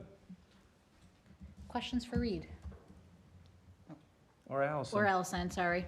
You can take either one of them. So are you noticing also a change? I mean, I think your story illustrated that, but in the movement into the teaching and learning coaches? Did I get it right? Like with the change of that? Yeah. Yeah, I mean, that's a great evidence. They've really made great impact to be working with teachers on, you know, mini cycles or, you know, a full coaching cycle. I think having teachers stand in front of the rest of the staff and explain what that relationship was, it's nice to have it like in our newsletter and like something that they pulled, but this, you know, today was, impactful to see somebody like talk about it. And I think that's going to raise the bar a little bit to have more people want to invest in that time and energy with our TLCs. Yeah. Yeah, that makes a lot of sense. And speaking as a former coach, you know, having coached for 3 years as kind of a TOSA, we kind of had a interesting role. Just the systems and structures around TLCs in general and the metrics that we've set and the plans we have for that in place have really just allowed really for that maximizing of instruction in classrooms. And I really think we're going to start to see the impact of that, as we kind of near the next end of our next 100-day cycle as well. Great, good. It's nice to hear that move is working, you all think. And I've gotten some feedback from staff too. I mean, small number of staff, but that feel like it's also really effective, which is nice to know. Great. Any other questions? Nice work. Thank you. All right, so MG21, I think. Rebecca?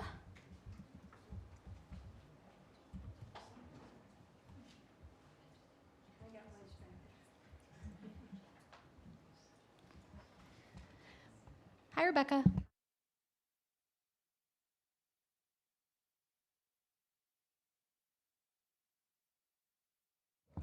Thank you. The report card is always a little wonky for us, partially because of our project-based model, partially because we're 6-12, so we're not a middle school, we're not a high school, we're this combo, and partially because of our small cell sizes. But for us, the biggest celebration, obviously, is the big leap in our overall score. So that was a big area of growth for us. And then also, we had big improvement in our math and ELA scores, as well as the growth areas. So that was kind of a celebration across the board for us. Largely, I think, because we have spent a lot of time focusing on improving our math curriculum and our math scores. We did shift to mid-school math 3 years ago for us at the middle school, and I think that is really playing out. We've also really had an intensive push to have our students do advanced math at the high school level. So we've been really grateful to be able to partner with the MGHS and have our students having that opportunity to take the advanced math classes, either that advanced algebra course or pre-calc or calculus. And so I think that is really paying off in what you're seeing in the data. For our areas of growth, the two areas that we identified, obviously the absenteeism, the attendance is an issue. And like you've already discussed, it's kind of across the board. It's statewide, it's nationwide. I think it is a hangover from the pandemic and from the, yeah. So I think for us, where we have put our efforts is in really trying to focus on continuing our math improvement and just kind of staying the course with all of that work that we're doing there. And then also our 100-day plan for this year is really focused on literacy and writing. And so we have school-wide goals around that. We've been working with the UW Greater Madison Writing Project, and our focus has been on really trying to create a writing-rich culture across 612, and that's been going really well this year, and we're seeing a lot of movement in our students' writing and writing stamina and excitement around literacy. And then as far as the attendance, for us, we serve a more high-risk population, and we still have an average daily attendance rate of 93%, but we do have 22% of our students are at risk of chronic absenteeism. And again, largely for the reasons that have already been mentioned, wellness, health, all sorts of different things. And so we continue to lean heavy into our relationship-based model and the self-directed learning around project-based learning to, have students be attending and be excited and about school and learning.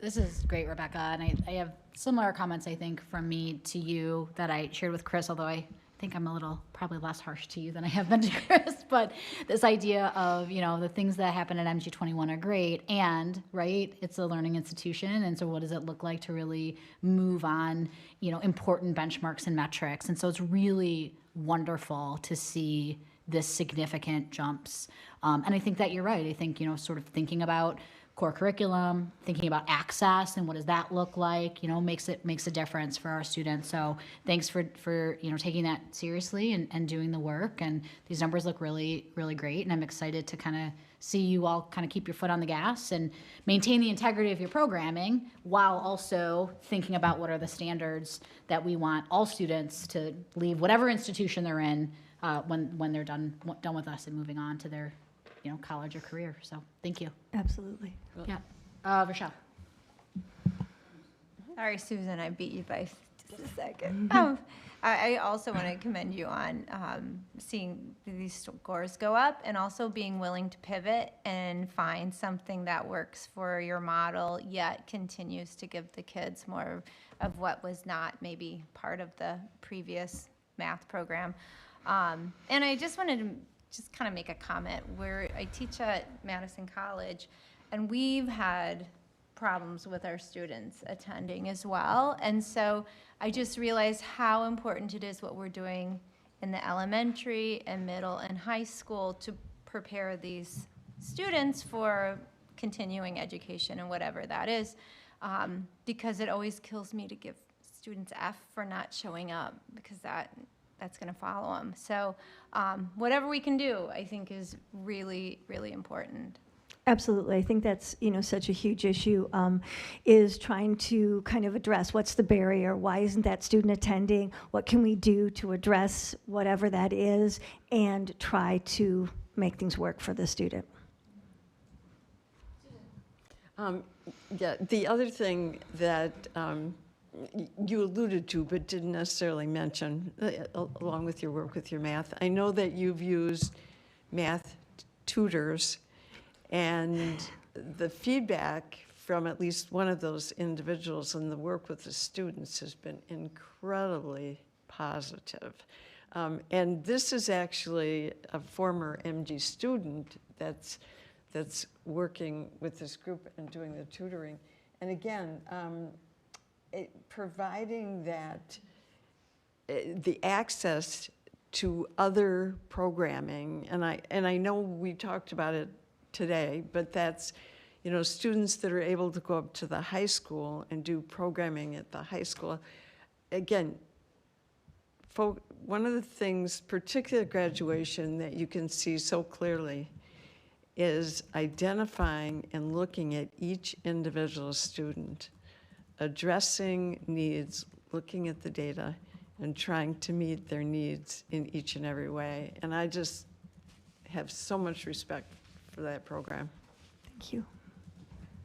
Any other questions for Rebecca? Nice job, Rebecca. I especially appreciate and understand the uniqueness of MG21. So given that, taking that into account and seeing scores increase like this, I think are impressive. So, Thank you so much. We hope things keep moving in the right direction. Yeah. Thank you. Yeah, thanks, Rebecca. Okay. Any other questions for Rob or Angie? I have one. So chronic absence has come up a lot because I think outside of Granite Ridge, which is pretty stagnant, Winnequa's stagnant too, so those two sort of look the same. For the last 2 years, we are seeing trends in the wrong direction for that. I am curious about, on slide 13, you talk about the MLSS for academics and social emotional. Have we talked about MLSS for chronic absence and what we're going to do from a systems perspective, not just about students who are at extreme risk for extreme chronic absence?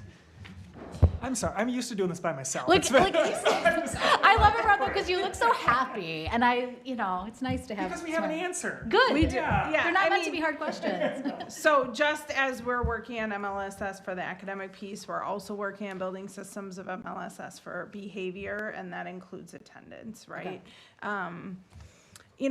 I think so this data would have been from the 23-24 school year, and we were still holding on to those very lax policies for that school year as well, right? Like even vacations and things like that, just we weren't holding tight to our policies that were already in place.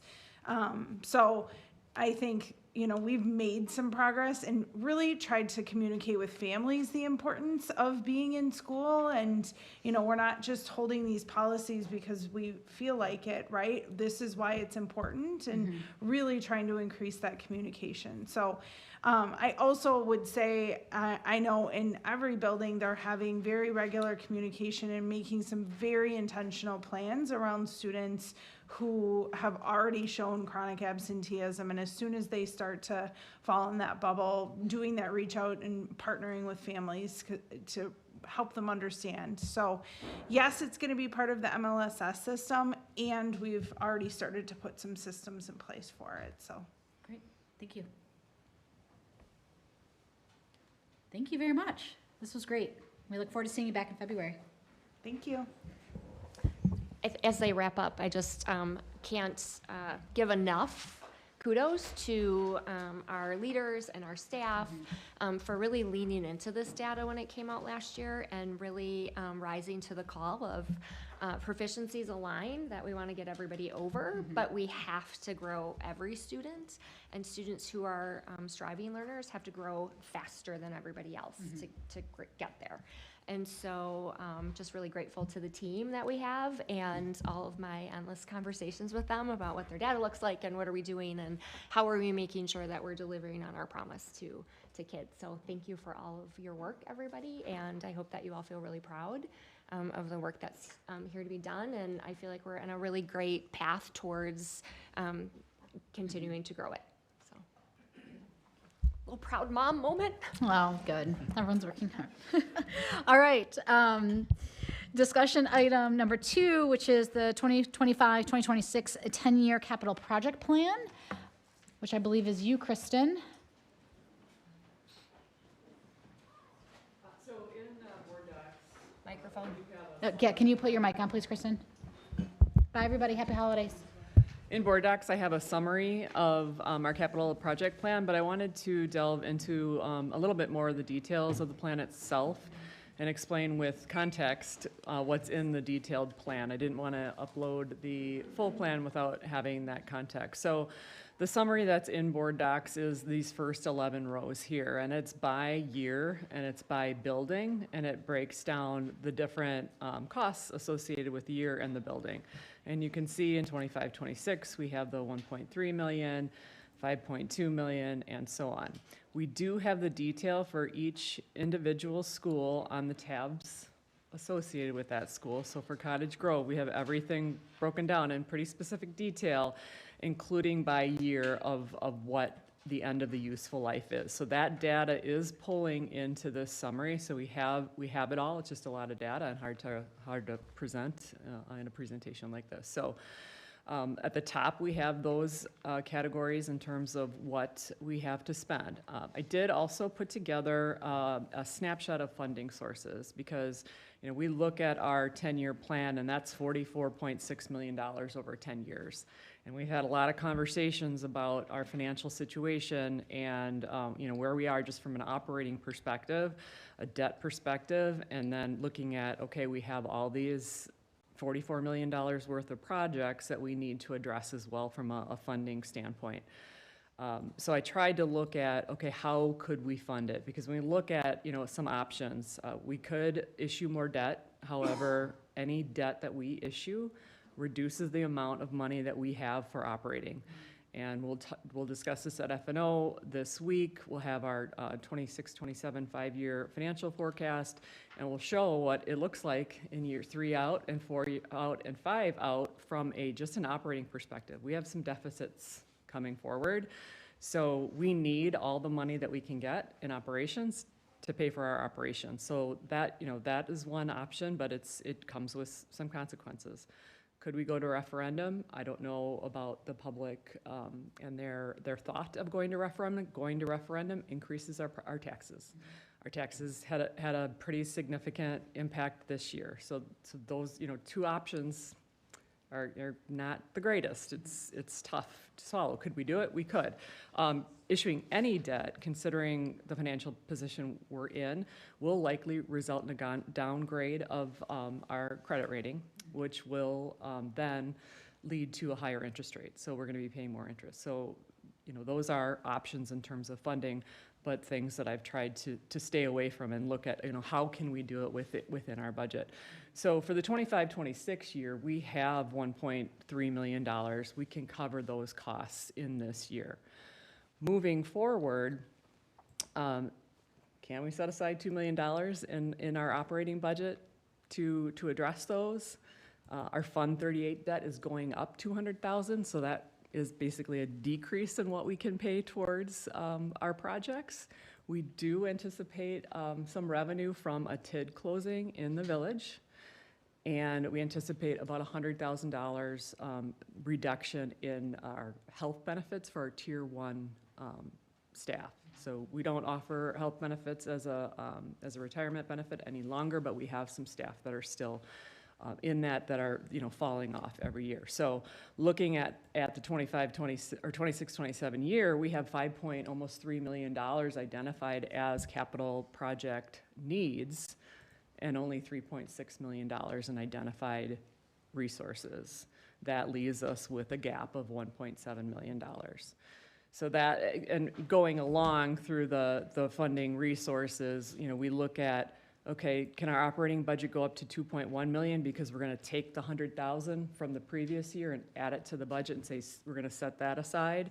So these are all not what's happening. This is what could happen as we budget and plan to move forward. Our debt service is going up in Fund 38, so we have to take that out. But we receive savings about $100,000 per year till 2031 in our retiree health insurance.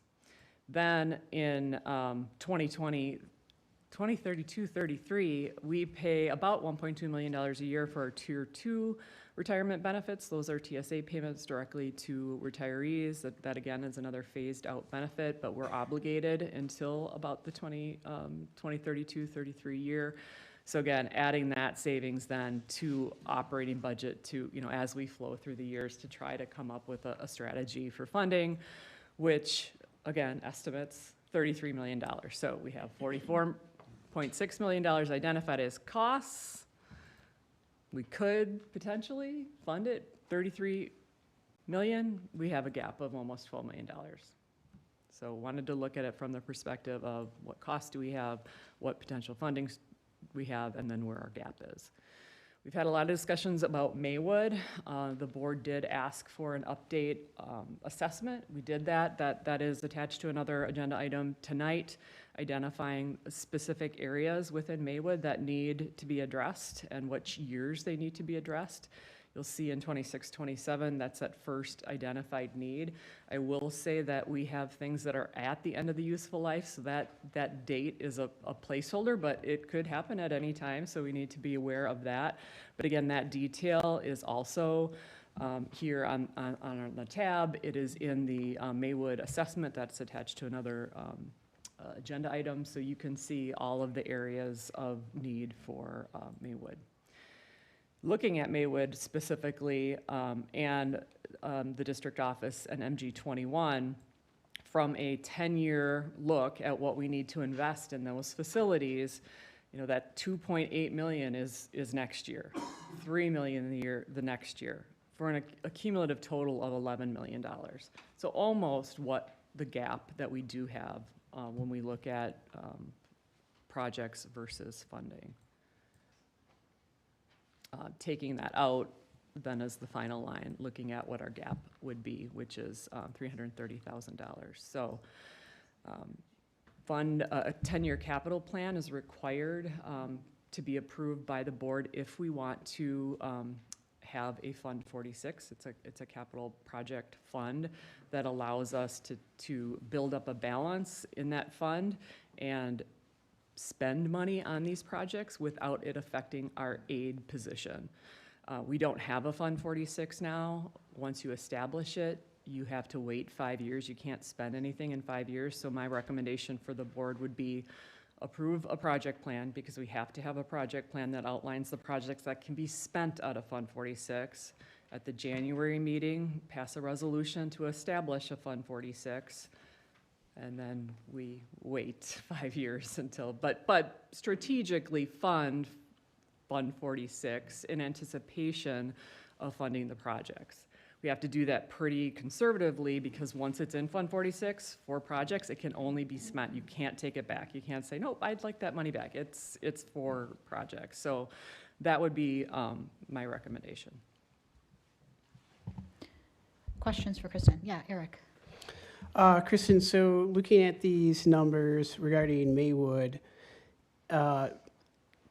if we were just to not have Maywood in the district, that would save us enough money with the costs, just the upkeep operating capital cost, to take us to 2030. Am I right about that? Because it would be 2.7 million, 2.7 million, 222,000 and 2.7 million. Do I get that right? Yep. Up to 2030? Mm-hmm. And that would... 3031, there's 3031, and that would cover the funding source differences? I'm just trying to understand the significance of a move like that, what it financially, how much sense it would make for the district. Yes, I mean, we would need to invest about $8.7 million in Maywood to keep it operating through 2030-31. Now, that's operating, not operating as it is, not Right. operating as a school. Operating as a school would likely have additional costs, and there's some notes within that Maywood study that say, you know, we probably want to sprinkle the building. It's not sprinkled right now. There are other things that if we used it as a school for the Monona Grove School District, we would need to invest in. This is simply as it's being used now. Got it. Rochelle? And can you add how much comes in as revenue from the city who is currently leasing Maywood? Yeah, so we get about $65,000 a year from the city for the lease. It costs us about $58,000 just in utilities. So when you add custodial costs and maintenance costs for that building and supplies and, you know, other things, we are losing money on that every year. Stephanie? Yeah, so the combination of Taylor Prairie and Cottage Grove School, like that estimate would be about $650, I think you guys have said, per year in savings, and that's not figured into this. We would still obviously need the capital projects to maintain that building, Right. but that would be an additional income source that could go towards this potentially at some point. Potentially. We'll talk about the forecast on Thursday. I have that as a savings, so that's built into the forecast and as far as should it go through tonight as a savings. So if it doesn't, I have to take that out, and that changes the picture for our financial forecast moving forward. So I think Eric sort of hinted at this or touched on this, but I just want to say it clearly to make sure that, you know, we all understand the sense of urgency on this, that when we look at the 11, you know, a little bit over $11 million gap, and Kristen, check me on this, but you know, the next 3 years, it's almost half of that, right? Mm-hmm. So it's very front-loaded. It's not like it's an $11 million gap we have 10 years to figure out. It's the next 3 years is almost half of that. The next 4 years is like 80% of it. That gets up to over $8 million in the next 4 years. A lot of that's Maywood, but just from an overall picture perspective, this gap is around the corner. It's not, or the deficit rather is around the corner. It's not, you know, spread evenly over the next 10 years. So I just wanted to, you know, make sure everyone understood that you know, you look at that trend line, a lot of it's coming up soon. And I think that should really inform our sense of urgency on this. And I think just looking at, you know, obviously we have to get money somewhere. And so where's the compromise going to be? And I know we have goals of trying to get our teacher and staff salaries, then 75% of like our group averages. So that's a goal to get our staff paid what they need. We don't want to compromise our student programs at all. So where's the give if we don't do something? We have to figure something out. I appreciate that point, Stephanie, and it was a question I was going to ask you, Kristen. When we think about this 10-year capital project plan as one goal that we have for the district, which I think is an important one, right? I'm in favor of us having a capital plan. We need buildings that are viable and sustainable and healthy and safe for our students and our educators. We also have goals around staff salaries, right, that we've committed to. And so what is the interplay between what is in this capital project plan and the planning around staff salary? So the 5-year forecast, I've built in a 3% increase for wages. That's it. And we show a pretty significant deficit in like year 3 out. So we are gonna have to plan for that. So it's not as if we have funds available to meet that goal without doing some significant work with other responsibilities that we have. Yeah, and so I think what that says to me is, you know, one, we can't finance this capital project plan, which we need, and we also can't finance our commitment to teacher salaries, which we've committed to and need to do, right? We just had a whole hour-and-a-half long conversation around student achievement, which is rooted in high-quality instructional staff, right? And teachers and the relationships that teachers are building with students. And so that, to me, that's a capital investment too, even though it's not a building. And I think as a board, we need to take that seriously, and we need to commit to doing those things. Yeah, I mean, I think we have to have a goal of stabilizing this district, right? For once, we've got a balanced budget, and it was rough for them to get that there, but we're there. And if we don't do something, we're going to lose that. And looking at the projections and the goals, and this could snowball very quickly out of control, where we now can't make our salaries, right? We can't increase our salaries like we wanted to, and we're going to have a lot of issues. So I think we are going to have to act on something. Yeah, go ahead, Philip. Yeah, and I think the other thing too is we're talking about the knowns with this, right? This is a documented capital plan of known things, and then Elizabeth, you're pointing out the commitments to salary increases. That's a known goal. Then there's also the possibility of unknowns, right? And that makes this even, I think, a little bit more scary, right? Because there's always the possibility that there's things coming down the road that we're not prepared for. You think about costs that hit the district with COVID and things like that, right? We just don't know what we don't know about future years. And we had that conversation at F&O about, our fund balance is almost at what the policy said, but it's not a resilient fund balance. Right. If we had a $2.7 million immediate issue at Maywood, first of all, fund balance is not cash in the bank. So if it happened now, right, we don't have that cash in That's the why bank we to have to pay that short-term bill. borrow every Right. fall. But second of all, then it would just deplete our fund balance pretty significantly to the levels that we were at, at the end of the 23-24 school year. So it's not, not just that, we have this financial operating situation. It's like the fund balance resilience piece, I think, is important. Our minimum is 15%, but we probably want to have more for rainy day thing. What if something happens that isn't covered by insurance, like an HVAC end of life? Right. That's not covered by insurance.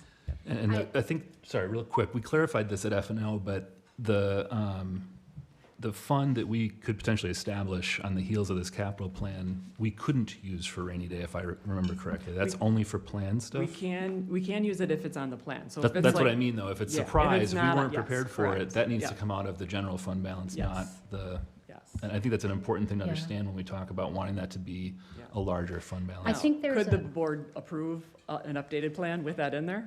Of course. Sure. I think there's a kind of a third element too, right? So Philip, you talk about what are knowns and what are unknowns. We also have some, this is going to sound really silly, but known unknowns, right? Like the federal landscape around funding for schools has been chaotic. I mean, I think that's not even a political statement. That's just truth, right? Things are coming, things are not coming. We got another set of grants that were just clawed back for the end of this year, right? So we know that the federal funding landscape is going to continue to be a known unknown. And we also know that our state budgets have consistently also been political fodder. And with a big election coming up, right? We've got a gubernatorial election. We've got, new districts. That to me is also, we don't know what's going to happen there. But if you read the tea leaves, I don't think it's going to result in a lot more cash flow to school buildings, right? I think at federal and state level, that doesn't feel like where we're going based on how things have happened particularly the last year, but even if you think about the last several budget cycles. So I think that's an important thing for us to think about too, is like the ways in which we can generate revenue are like limited, and we have some spaces and places where we can't play. Like federal government right now is not a space and place where we can rely on that. I don't think it's fair to go ask taxpayers to do it, right? So that's another lever that we could pull. That I don't know that that's the appropriate lever, right? So what are the other leverage points that we have? And this is the one, I think, that we have at our disposal at the moment that we can actually actuate on that has the minimal amount of impact on students, families, and staff. And I think we've had good discussions on this because I think historically sometimes we've been a little short-sighted in what the 5, 10, 15-year plan can look like and what we might need to do to be prepared there. And so I feel like some of the work that we've done that maybe, with the board kind of has accommodated that. We've looked at like, okay, this is what we have in front of us. This might be what we need to do, but what if this, and then plan for that. So I think that a lot of things that maybe everybody isn't aware of is some of these discussions that we've had in small committees and stuff about, okay, if population surges, if this happens, what are our options? And making sure that we do have ideas and options. We're not going into any of this blindsided. So I do think that we are going to have to make some tough decisions to really stabilize the safety of this district and what we can offer our students, because I want the numbers that we're seeing to keep growing. And I worry that if we are in a budget shortfall, that's going to start to get affected. We won't be able to do that. And I think Yeah. that we need to kind of review our forecasted enrollment, because I think there's some misunderstanding about capacity. I think we need to make it clear that the original facility study that was on the work session was on the 2012-13 Winnequa plan, and that shows 603 student capacity. It's really 719, so there's some confusion there that I think we need to clarify, as well as kind of walk through the enrollment projections and where open enrollment falls. And so actually, Winnequa's enrollment residents will go up slightly, won't offset all of the open enrollment. We have 55 kids that are open enrollment students at Winnequa now. So we have room to grow residents and still be under the enrollment we are in now. So I think those Yeah. pieces might. Speaking of help. levers that we can pull, that's one, right? Where we Well, think about capacity and open enrollment. Yeah, and when we talk about just concerns with capacity at Winnequa, is that there's a little bit brighter of a picture there. I see you, Janice. Susan had her hand up first, so I'm going to have her go, and then you can go after her. Okay, again, Kristen, I appreciate you adding those elements, because I had a conversation with specifically several individuals who specifically asked about capacity and open enrollment. And I think a thing that would be helpful as much for the community, probably less for the board, again, is to talk about the benefit and detriments of open enrollment in the capacity of the buildings. My question was, it's kind of a board question as well, but this kind of material, does this go to the Operations and Finance Committee first? So you guys have already seen this. Yeah, we had a really good discussion about this at the That's last great. FNO That's meeting. exactly- And part of what we voted on was this data and this plan in a state that we wanted to bring to the board for full board discussion and awareness. So- That's like some of our policies. We do the exact same thing. But that's really great to hear, because that's one of the things the community really wanted to know, was that the board was looking with intensity at things like this. And that with the formation of that committee, that adds a whole extra layer of intensity. So I'm glad that that's occurred and the community is aware of that. Thank you. Could you just address the 603 capacity versus 713? Like, how are those two numbers different, and why are they different? So the original study was based on the 2012-13 layout before the referendum approved renovations at Winnequa that added space. And so we looked at those, not being here when that referendum happened, and Epstein Ewan did both studies, just assumed that that was the correct one, looked at the, all the classrooms and did the calculations. Epstein Ewan did the calculations based on that. I think Katie was the one that looked at it and said, this is the old 2012-13. And so once we identified that and obviously looked at the new renovation with the more classrooms, that resulted in the increased capacity. So it's really based on classroom. And there's been some questions about why the 2017 had a different capacity for like the high school than it does now. Well, in 2017, there may have been a classroom that was used as a lab. That we don't have labs anymore. We have classrooms. And so now we may have identified it as a classroom, and that board capacity is based on class size goal by number of classrooms. And so we may have the same building, but different usage for different buildings result in a different capacity. So that would be some of the reasons why the numbers would be different. And the EAU report that is in the November packet is the correct one that they updated with the correct maps. And for clarity, one of our asks that you guys got back to us on was that there is the ability to add 4 classrooms to Winnequa to deal with more capacity, and so making sure that's really understood. Correct. Okay. And I think to clarify, though, we're talking about net new square footage, not reconfiguring existing square footage into 4 classrooms. We're talking Yeah, it would be there's an room add. to actually build an addition. Yeah. Yeah.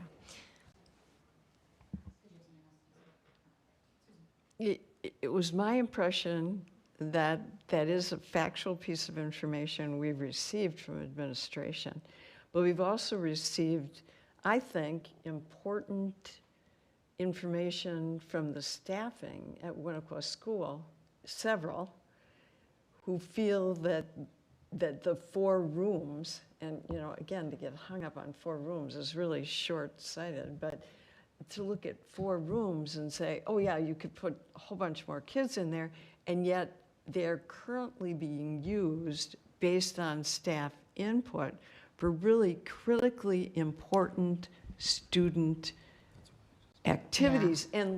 So I'm gonna pause this conversation because we're starting to get into capacity pieces, which is more related to our action items than is our capital planning. So I just hold it because it's not. Okay, but it's the a only valid thing- point. we're not there yet. The only Susan. thing I'm going to add is go back and look at the student reports that we just received and where we're having very clear successes. And then to quibble about 4 rooms when we're obviously having achievement successes in those types of buildings. So we'll have an opportunity to discuss. I want to wrap up We the. need to study it. Yeah, I want to wrap up the capital planning conversation, and I hear us and feel us merging into our action items today, which is great, but we can't get there yet. So, Kristen, Fund 46 is new to me. That's a new fund. It's not something that I think we've talked about or experienced before. So, I would request that I hear you wanting it as an action item for January. I would request that the board get some information around kind of what that fund is and entails and kind of all the things that you laid out. How detailed that capital project plan has to be that we approve, right? Because there's a difference between an itemized list and like generic HVAC, right? So, and that can happen via documentation. I don't think we need a special meeting, but ahead of any vote, I think the board would need a kind of clear understanding of what that fund is, how it functions. Sure. So that would be helpful. Anything else for Kristen in regards to the capital project plan? Yes, go ahead, Philip. Yeah, I just want to acknowledge the effort that went into creating this.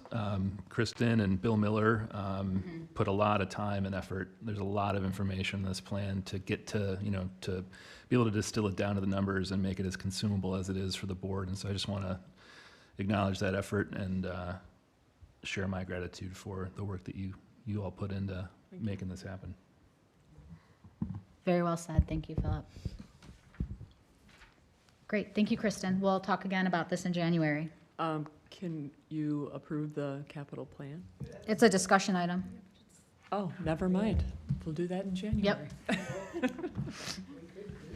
We could move it to action. Mm-hmm. I don't think we can. Yeah. Well, Does it need to be improved right now? I don't think the way to notice is possible action. let's just wait till January. Yeah, let's just wait till January. All right, so that concludes discussion items.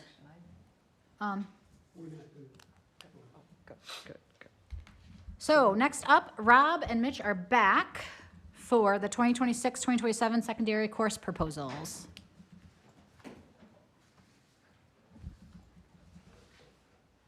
You're not coming up?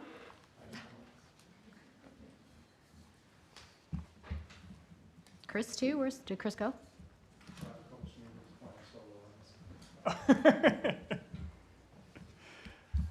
Thank you, Mitch.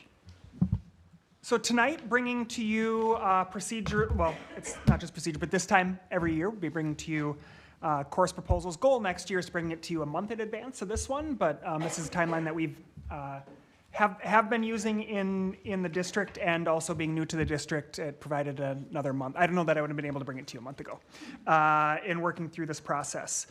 So we'll start with the high school level. If you want to just do the presentation, Tish, I think that would work well. That has a summary. There's obviously documents that go behind this. But when we look at the high school level, just kind of share the story. We have 3 proposals bringing through you, and I'll give you the cliff notes of those. You have the full documents available to you. And these proposals come from teachers. They're reviewed by Principal McGrath. Then in collaboration reviewed with myself as we move through that process and feel good about these, move to the Teaching, Learning, and Equity Committee.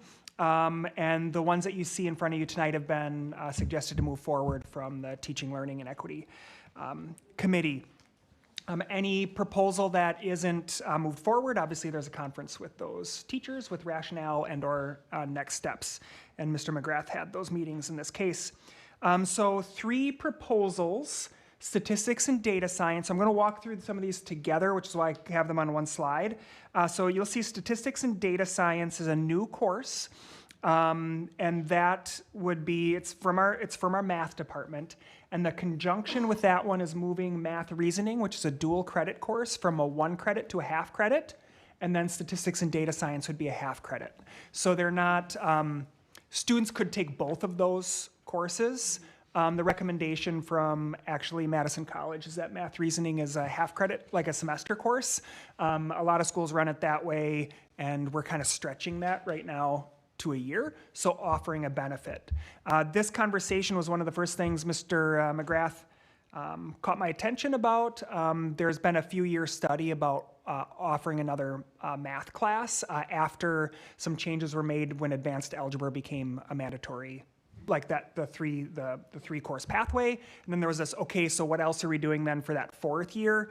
So we kind of rounded off that project, work with counselor, a couple math teachers on that process. So statistics and data science, math reasoning go together. Music department proposed modern band, which is not necessarily for band students. Could be, but that's more of like, let's say traditional music, traditional like band, like you'd go see, like I'm gonna go see on Friday night, band. And then the other one is sports officiating and team sports. So that combines a current class of team sports, which fulfills a PE requirement, but adds in training for students to become certified WIA officials. So it blends those two together. Can you describe modern band just quickly? And also in regards to the sports officiating, I like that. I mean, we're having obviously officiating shortages across all sports. Is this connected at all to any of our like youth apprenticeship, college and career pieces, or is this just like a thing that kids can decide to do? It's not by the Workforce Development Board, not a recognized certification. Got it. Okay. Yeah, that would qualify for that. Great, thank you. But certainly helpful. And I view that course as a leadership course, right? Like that's training people to be leaders, conflict resolution, all the things through sports officiating that students are interested in.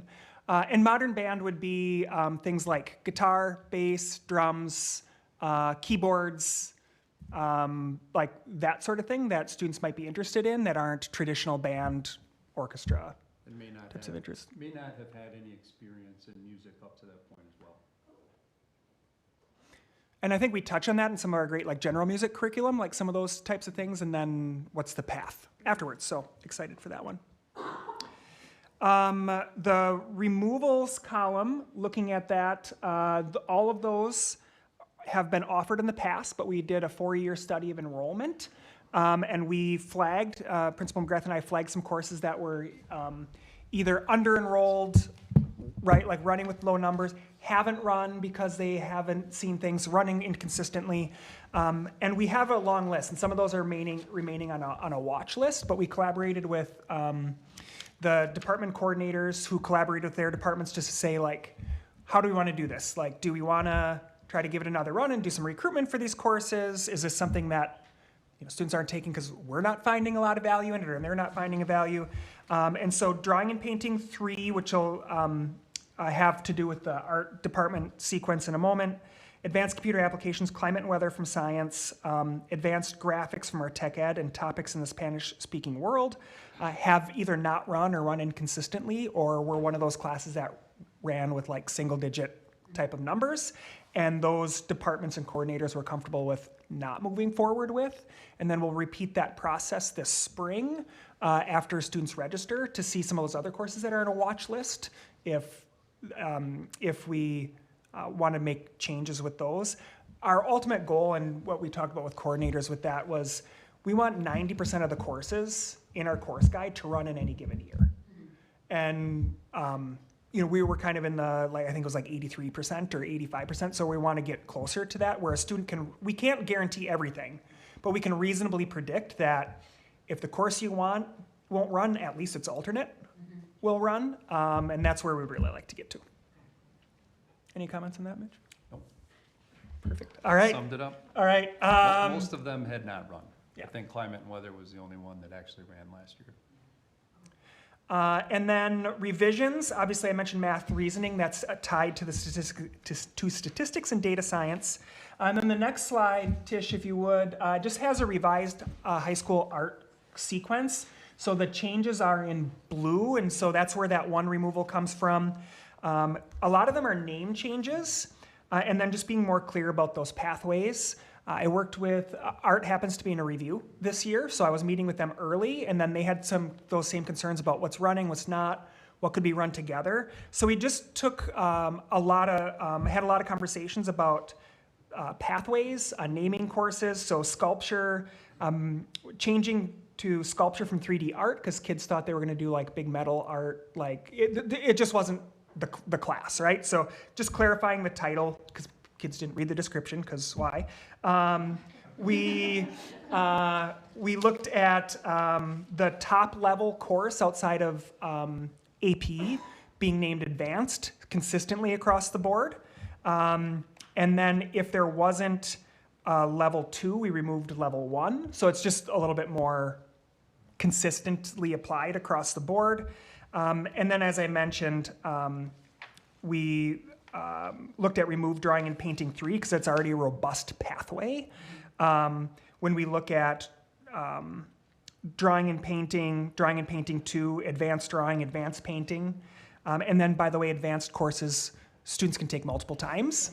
The advanced level can take multiple times. So it was, again, when we look at some courses not running, well, maybe drawing and painting 3 didn't have enough members, but if they were in advanced, we would have those. So clarifying the pathway. And then the new high school course guide does a nice job of highlighting the AP pathway and what the requirements are. A lot of students had anticipated that they had to get like all the way through the advanced to take AP, which isn't the case. They have to take at least a level 2 course to take AP. So we clarified that, right? They could take advanced, or they could take advanced drawing and AP, which is building a portfolio. Go ahead, Philip.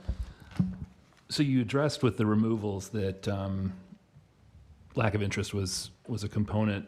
With the new courses, do you have a good sense of interest? Are we certain that we're not adding courses that we're going to be removing 2 years from now because there wasn't enough interest? I'm just wondering if that factored into the calculus on putting these courses. Yeah, I think that always goes into it, and I think Mitch does a nice job working with coordinators in those teams. Usually most of the time these aren't like spur of the moment. And then the other part is like we don't know until students actually have the opportunity to register, even if we look at student interest. So we try to vet for that, but then I think just being on this annual roll of every May, so after students register, that they can be back on the watch list. But we try to do a good job, but kids vote with their feet. And we can poll kids or whatever, and they say like, yeah, that's a great idea. But when time to make a decision, they're choosing something So it's kind of finger in the wind going into it. A little bit. It's also look at accessibility, like with that modern music course. It's wide open for anyone. It's not a select group of students who've had prerequisites or anything to get there. The team sports courses are we run 11 team sports sections, so to create 2 that have the officiating component as well isn't a stretch. What was the other one? Oh, the math reasoning. Not the math reasoning course, but the data science course. The addition there, high interest data science right now.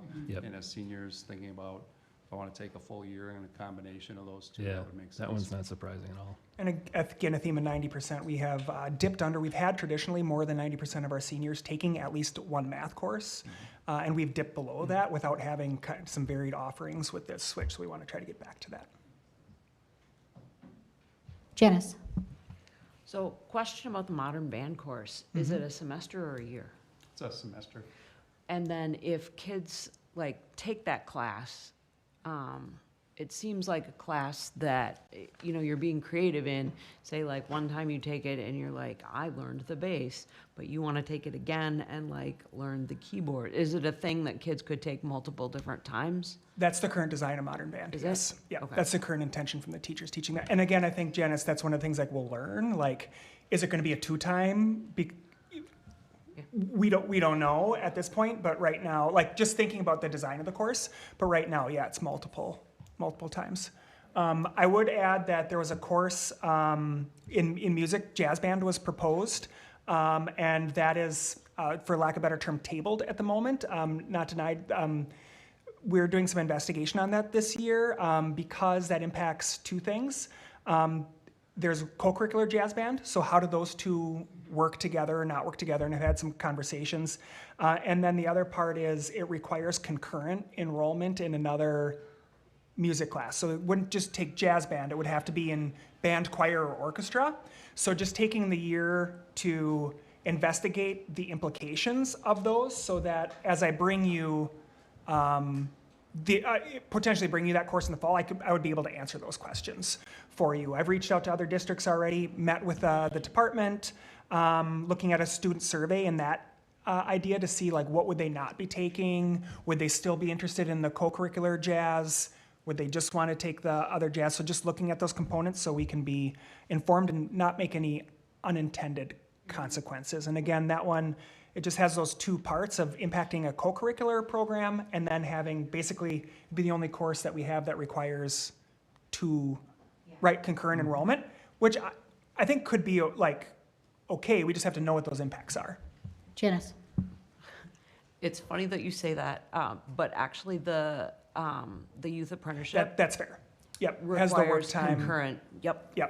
Yeah, has Sorry, has I the feel like you guys related had arts like course. you guys had like a half conversation because you both understood what you were saying, and can you have a full conversation? Okay, sorry. Thank you. So youth apprenticeship, you get credit for taking youth apprenticeship, but you also have to take a class, like for example, tech ed or something that impacts your youth apprenticeship. So like you take youth apprenticeship, but you also have to take a class throughout the year connected to to whatever that position is. Yeah. Yep. And that's offered. So that's a and concurrent offering as Yeah. well. So what's the equivalent of that in music? I'm just curious. So like the what he was saying is you would have to take band, choir, orchestra, and jazz band. So like you can't just take one; you would take both. Mhm.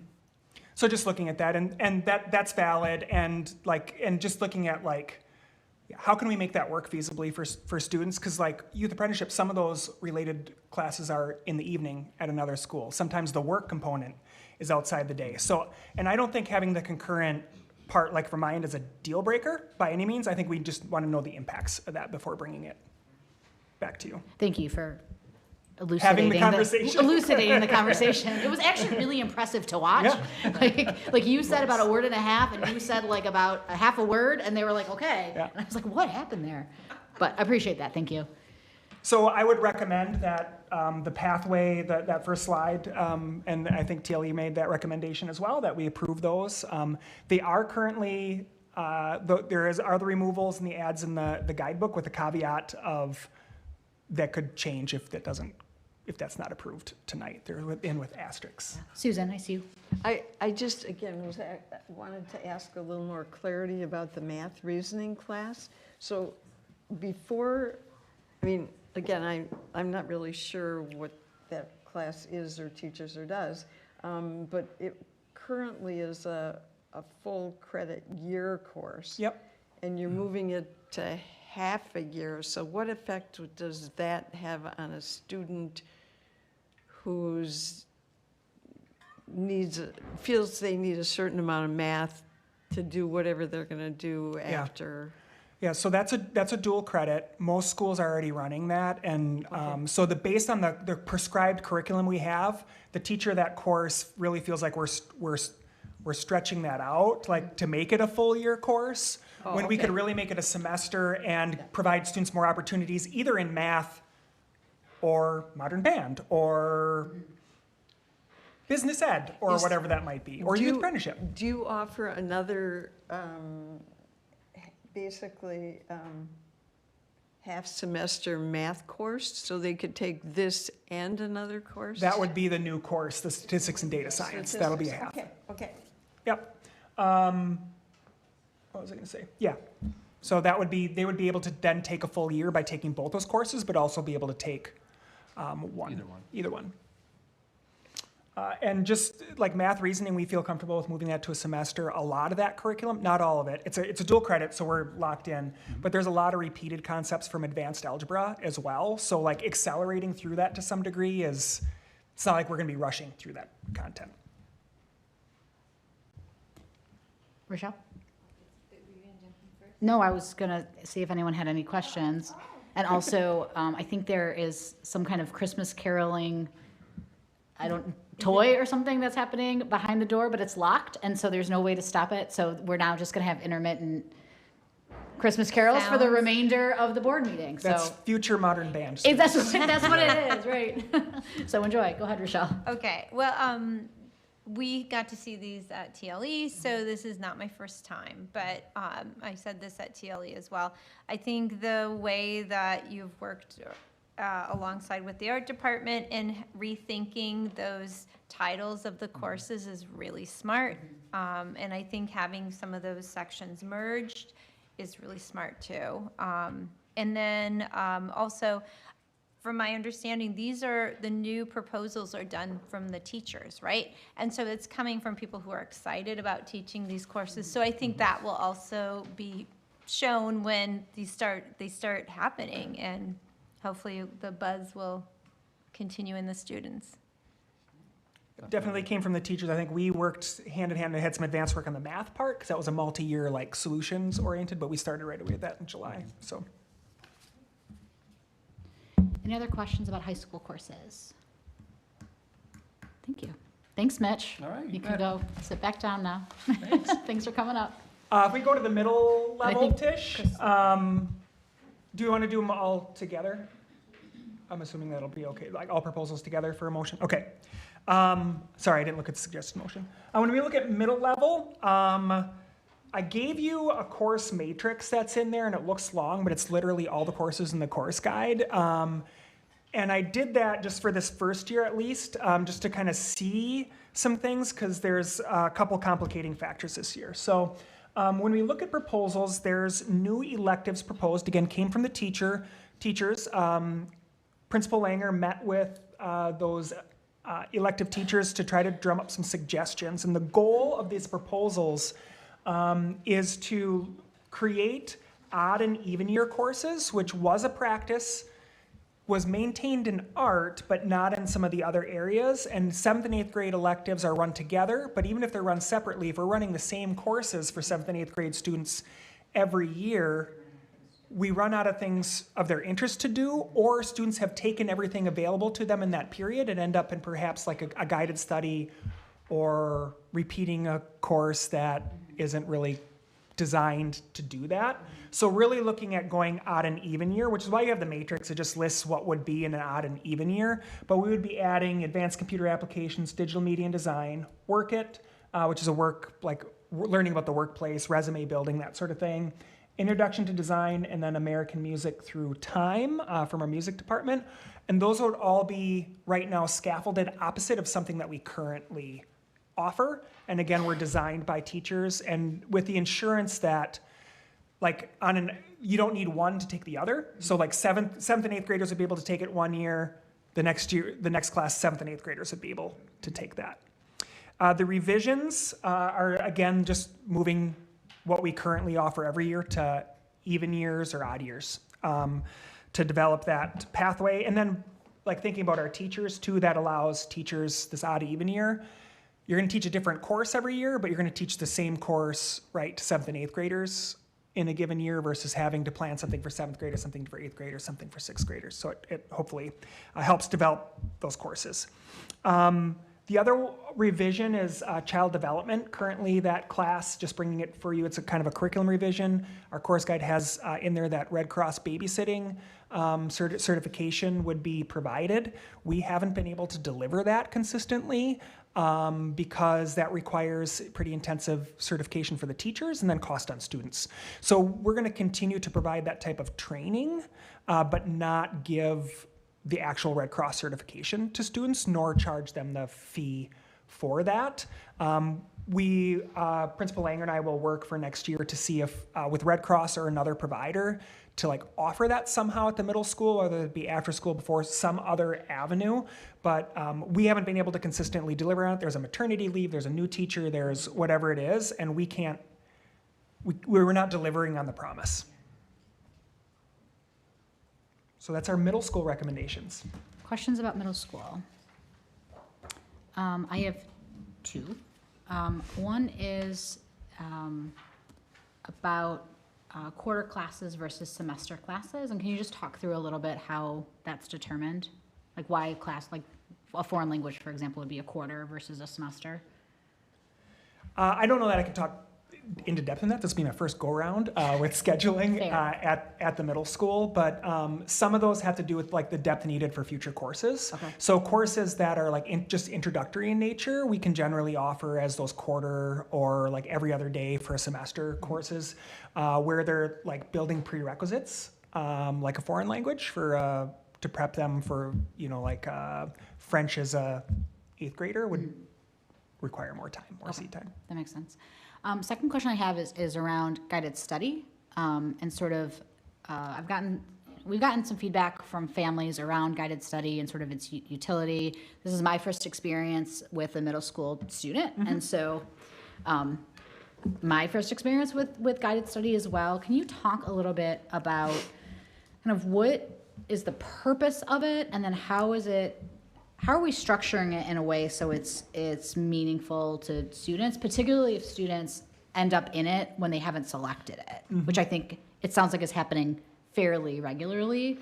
And I had shared this with Principal Langer earlier in this year, and I think I shared with you too. To me, not having enough courses, the solution to that, to me, should not be to not put them in a curricular course. That doesn't make sense.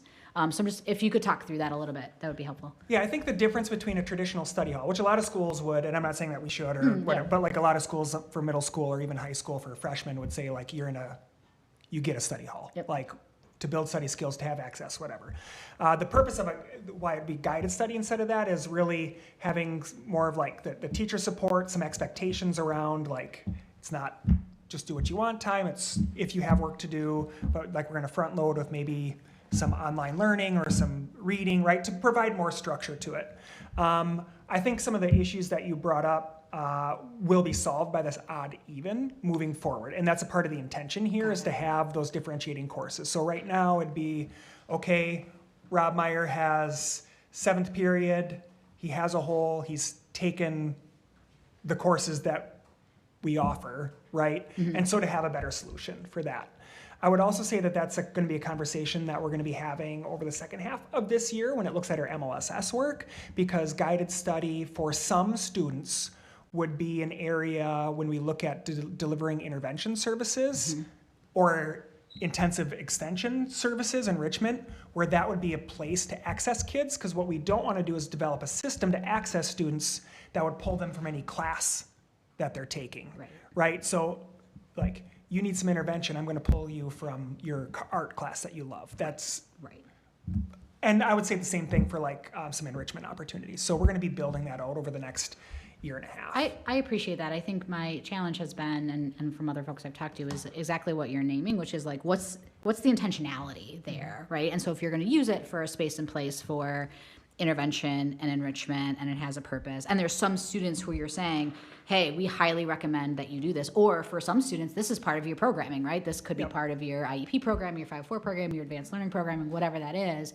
That has a level of intentionality to it. I think then what sounds like happened historically, where it's like, you got a hole in your schedule and here's where you go, which feels not meaningful, not just to youth, but I wonder about staff too, in terms of just. Yeah, I can't promise perfection for next year, but the biggest step is going to be. Then, what do you do? I can promise the pursuit of perfection. Yeah. But I think the biggest step was this, to make sure that there are classes that would make sense for students to go to. I don't need perfection, Rob, just excellence, that's which you aim for the provide in stars. spades. No.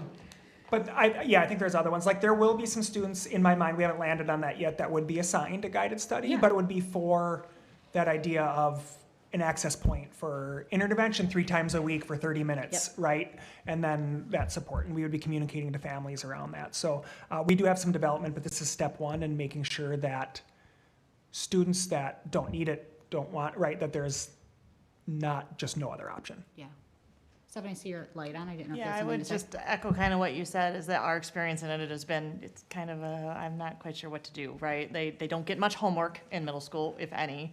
You know, they have their reading and stuff, but there's really not much to do. And I really like the idea of having as an opportunity to either help push a little bit more or give some more, work for, there's not a lot of options in middle school for those kids that, need to get pushed a little bit harder. And so that might be a great opportunity to give them some little extra incentive to work a little bit. And I would also just add to that, like there's also families and students, in my experience in education, and maybe I haven't heard so much here, but that usually want that opportunity. Like I don't want my student overloaded. I want them to have time to do that reading or go and catch up with their work there for whatever reason. So I think we can find that mix for all.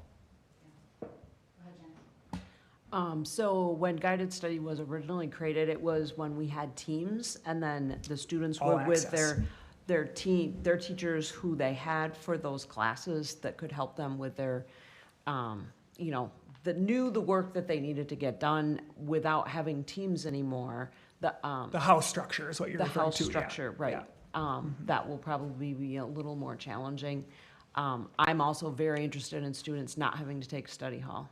I had to take a study hall in high school as a freshman. My mom made me, and then I joined band the next year to get out of my study hall. And that might have been the best thing that happened to you, Janice. But I'm just saying, like for some students, having to have a study hall is really, I would rather have them, if they would like to be learning something, to have those experiences, for sure. Because, that can be really, you can find the thing that you love. And then my last question is it still true that if students take world language like Spanish or French all the way through middle school, it counts as French or Spanish 1 at the high school? Yeah. If they take it that 8th grade year, take the complete curriculum, yeah. Okay. Yeah. Great. Did you have something, Philip? I was just going to move approval of the. Oh, wait, I have a question. Oh, yes, go ahead, Susan. Sorry. One of the questions I have is, will the implementation of these, of the course things that we're talking about right now and we're discussing approval of, affect current course offerings? And the reason I'm asking that question is that, I don't know, it was 3 years ago, but a few years ago, we actually passed some course offerings, and which ended up dramatically, do you remember that, affecting the foreign language program in the middle school and actually cutting programming. So I guess one of the things the community and the parents are going to want to understand is, if we approve the things that we're suggesting tonight, will that have a significant impact on current classes that they're taking? Kids, so the caveat to this, kids are going to vote with their feet, right? Like kids vote and they register for courses, and we can't, and that could have something to do with courses that are offered, or it could have to do with, we have a cohort coming through that's really interested in foreign language, and then a few years later we have cohorts that aren't interested. So to tell whether it's these, but I don't anticipate that, there would be for the middle school particularly, right? These are not offered at the same time as the other courses, are odd even years. And kids can take that foreign language every year already. So, probably not an impact there, but I can't promise there's gonna be no impact. But there's nothing here in what we've proposed to you that is I'm projecting. It's gonna cut all. Yeah. 6th grade foreign language. Right. And then the caveat to that is kids select the courses, but then we also have current staffing that we have to try to match that too as well, right? So. Well, and at that time, we actually required that the students take foreign language during those years. So that was interesting. And then the other question I had, does this current matrix include all the course offerings to the students at Glacial Drumlin right now? All the current course offerings and then the proposals that are in the guidebook. There are. So for instance, it lists 6th grade, 7th grade, and 8th grade math, which I'm assuming is a one course. In the past, we've always offered advanced math programming. Yep. And we do. So what's not in there, Susan, would be classes that kids don't openly register for. Oh, okay. So and so there might be specialized classes, whether they be accelerated or for kids with okay, because we always offer special needs. pre-algebra, algebra, and geometry. We offer advanced programming for super. students, Okay, but thank that's you. not something that that's a high school that's algebra. That's in the high school guidebook. We happen to offer it at Glacial Actually, Drumlin. it was a middle school program. Yeah. It was not a high school program. And in fact, the kids who took it, when they got up to high school, and you put out your high school transcript, you didn't see that programming on it. I think what Rob is saying, and this makes sense to me, right? Particularly in math, those are not courses that are open to any student to opt into. Correct. Right? And so it doesn't make sense So to have you- them on a course Right. catalog or a guidebook Right. because I can only get into those classes with whatever the approvals that are needed to That's be great. in advance. Similar, like at the Thank you. high school, we have at-risk programming, right? Those courses are not in the guidebook because we assign students to those. Interventions wouldn't be in the guidebook. We assign students to those. Yep, that makes sense. Anything else for Rob? Otherwise, I think Philip was about to make a motion. Yeah, I'll move approval of the 2026-2027 secondary course proposals as presented. I'll second that. Great. Any further discussion? Voice vote. All those in favor say aye. Aye. All those opposed? Ayes have it. Motion carries. Thank you, Rob. I appreciate it. Next steps is we now design curriculum, and then we'll look at courses that teachers need extra time, but generally teachers get kind of a blanket 3 hours just to create the course map, and then some of those obviously need curriculum development time, and so we go through that process, starting with math tomorrow morning. So thank you. Okay, next up is action item number 2, which is the relocation of Taylor Prairie students and staff to Cottage Grove School under a 4K2 grade consolidation beginning in the 2026-2027 school year, including a traffic reduction solution to support this transition. I don't know, Tanya or Kristen, if you have any additional information that you want to share that's new from the previous conversations we've had on the topic. Yeah, so what's linked in here is back to previous conversations from our work session in October and then the last board meeting in November. What is new is more information around a traffic solution. So what you'll see that has been added in here is there are 3 different pictures. I think it's the last one is the current traffic state, how families come in and out and how buses come in and out. And then based on C.G. Schmidt's conversations with just their design team, with the architects, and then also with the local municipality, whether it be the fire and just all the different groups that are concerned about transportation and like traffic getting together. These are the 2 viable options. And when I say viable, probably what they feel are going to be the most likely to be able to be put in. What we're not looking for tonight is necessarily a pick one over the other. If this were to move forward, we would need to begin to work with the engineers relatively quickly and then go to the Planning and Zoning Commission for the village for them to weigh in on it also. Just a clarifying question on that. So the motion or the suggested motion I noticed includes the not to exceed amount on the traffic reduction plan. To clarify though, the choice between say E and C, will that come back to the board, or will the board be involved in the direction of, or are we effectively giving you a ceiling and you can pursue it without board involvement? What we looked at was what would be the max cost of what one of these solutions over the other one would be, and the loop, the full around loop, they're estimating about 1.6. The smaller circle loop, 1.3. It really will come down, and if we get a choice, it might be the feasibility of the dirt work and all of the different engineering feats that have to happen. There might be one that is way more able to be executed over the other one. Sure. But the thought was that board approval tonight, if it were granted, not to exceed number, and then in January at F&O, bring in those final plans with then a guaranteed max price. Got it. So board will be involved in Correct. the continued discussion. Okay, thank you. Did I miss anything, Kristen? No, I think it's just important that, you know, we may not have an ability to pick from one or the other. It's really, we haven't done the engineering work to know if, you know, one is even feasible versus the other. There's some, you know, question about the full loop. Do we have enough space to have, you know, both fire and bus in this, you know, same area?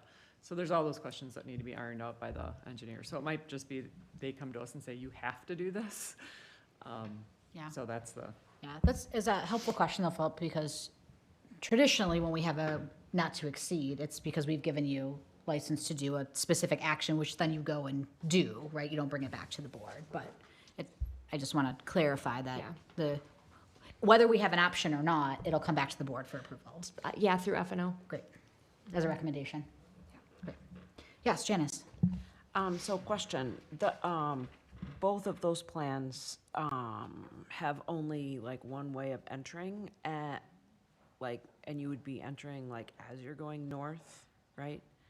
Like to do drop off and stuff like that? Yeah, the goal is no left turns.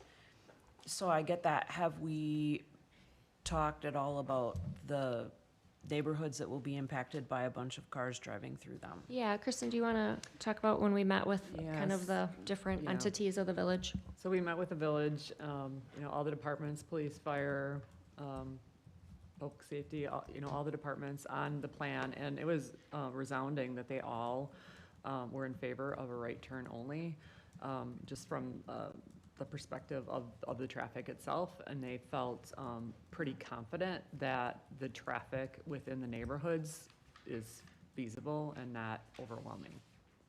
Okay.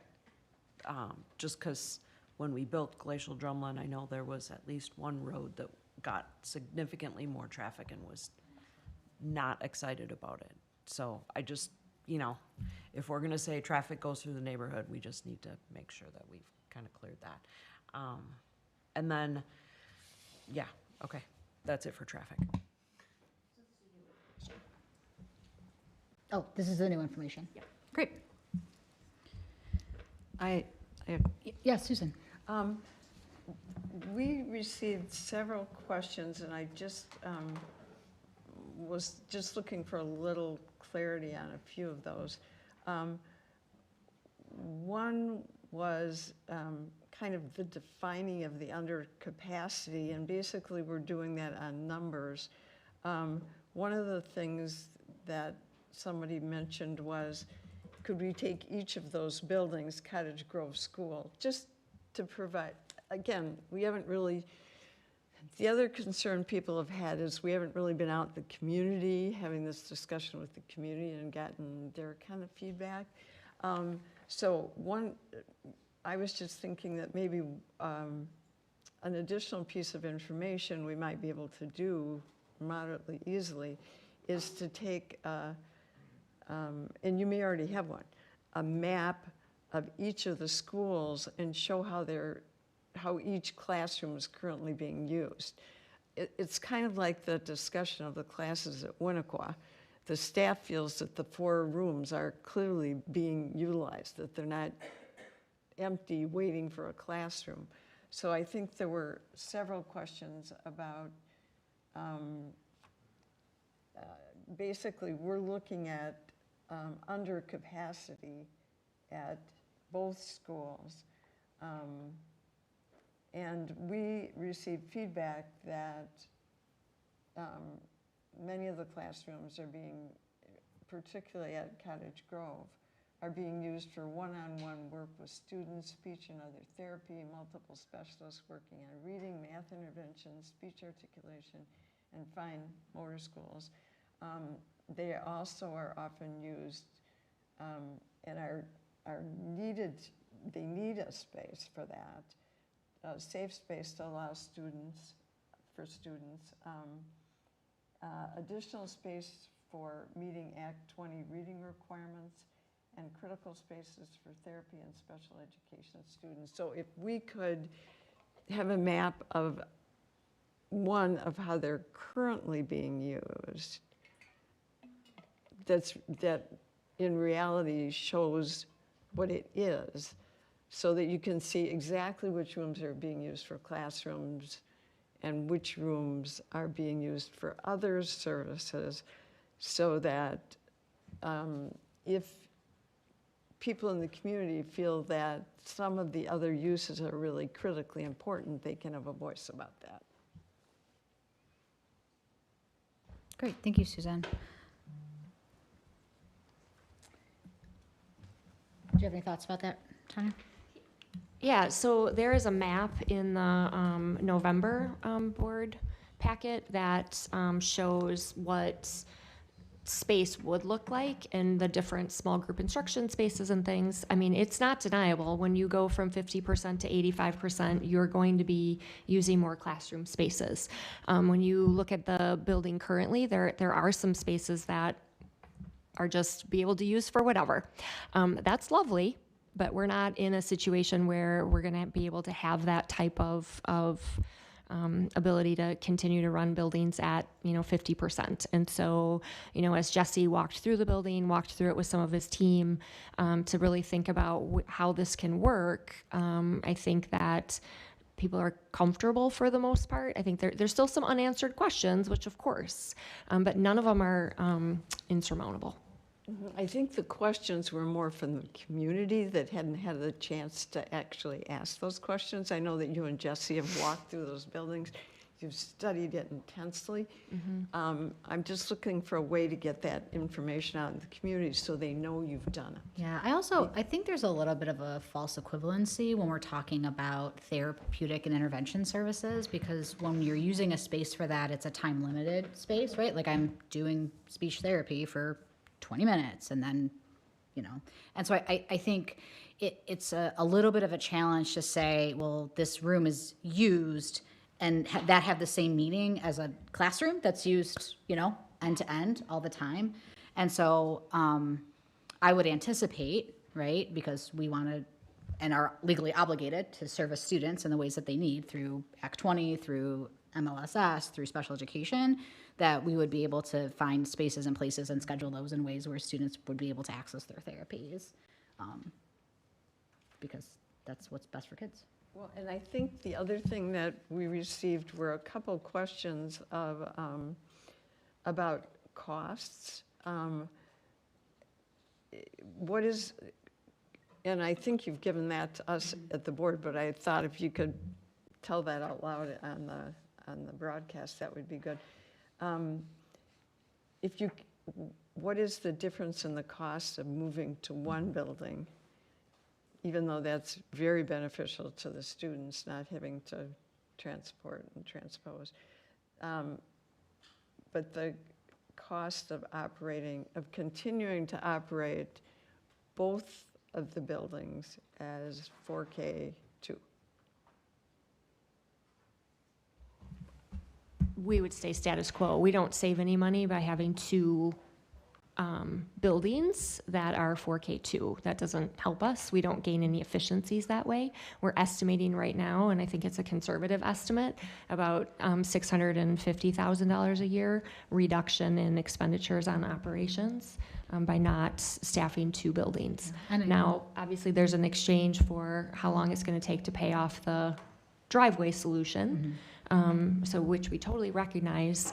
I also think when we say this is a 5-year solution, we'll actually see with open enrollment decreasing and resident enrollment slowly creeping up, our buildings are actually going to get smaller over the next couple of years. Winnequa is the same. And so I think we're being pretty conservative when we say this is a 5-year solution. I think it might be a little bit longer in case, unless something massive happens. So I think we'll recoup those costs longer. Yeah, and it is important to know that it is $650,000 every year. So after 2.5 years, we pay back the driveway, and then it's just additional, reduction in operational costs. So it's not just a one-year savings of 600,000, it's that goes away and it doesn't continue. I also want to remind folks that moving to 4K2 neighborhood model, that's not the question. And so any changes that would have to get made at Cottage Grove School to accommodate 4K2 would have to get changed anyway, right? Because so it's either like you change them both at Taylor Prairie and Cottage Grove School, or you just change them at Cottage Grove School. But that was going to happen anyway. So any kind of costs associated with playground equipment or those kinds of pieces, if any, right, we were already anticipating with the move to neighborhood schools. Yep. There is no money budgeted for moving to neighborhood schools, nor this change, because when that was done, it was pretty much looked at that the playground equipment would be something that would probably need to be addressed over time. And we've been really gracious with the student family organization who has done some fundraising for that and done some of those things. So that will slowly come forward, but there really was never a budget in the last plan either. Well, and the other question that the community has seemed to have, and you've, I think, several times given us that information, but if you could just reference where they could find that, about staffing, how the consolidation into one building, what the effect on staffing would be, and where to look for that. Yep, there'll be, we anticipate a slight decrease in food service, custodial staff, slight area. No impact on classroom teachers. That would be because of the consolidation. Now, we do have decreasing enrollment, and staffing is based on enrollment, and so that is a separate issue. But that is all located in the last board packet. And that's not the merger. It's about the number of students. Correct. Yeah. Yep. And then administration. It will need 2 administrators. If we consolidate, it will be commensurate to the size of Granite Ridge, which currently has 2 administrators. And then, were there staff concerns about consolidating, and how were they collected, and have they been addressed? Yeah, I think there's always concerns, questions, excitement, lots of different feelings. I think that the MGA hosted 2 different listening sessions and got feedback from staff for questions. That was submitted to administration, whether it be Emily and Jesse or to myself. We tried to get some FAQs back.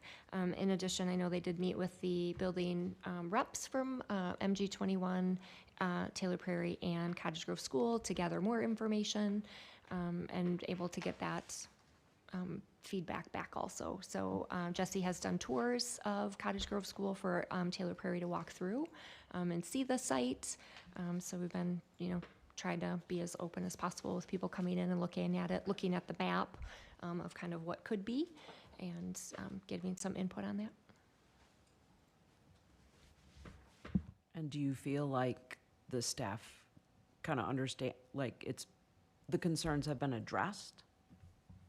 Yeah, I think concerns are addressed. I mean, like stuff, love stuff, accept stuff. I think people know we're in a really precarious spot of, in a perfect world, would you, have 2 buildings running at low capacity? Maybe, but we're not in that space. And, going back to the original commitment of kids having less transitions, and this being the solution for that, I do sense for many staff they just kind of want to be done with this because it's been a conversation for a long time.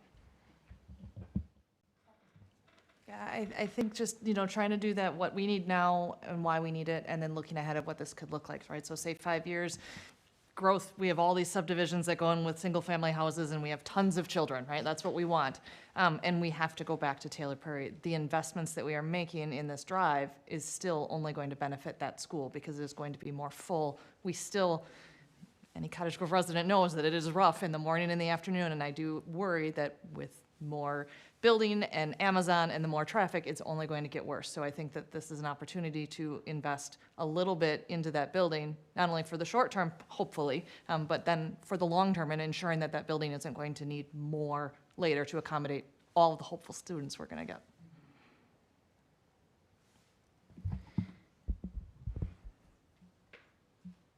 Yes, Rochelle.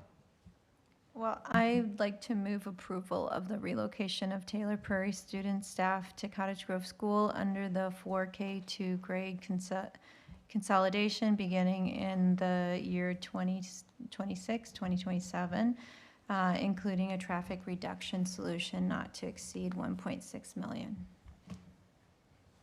Motion, do I have a second? I'll second.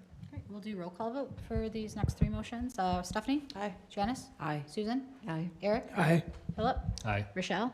Aye. Elizabeth, aye. Ayes have it, motion carries. Moving on, authorization to engage a licensed real estate broker to gather information on the fair market value and potential sale of Maywood School and bring the findings and recommendations to the board for review. Any additional information on this since we've last discussed? I think the only additional information is, I know at our last meeting, there was a conversation about a real estate broker as opposed to a appraiser.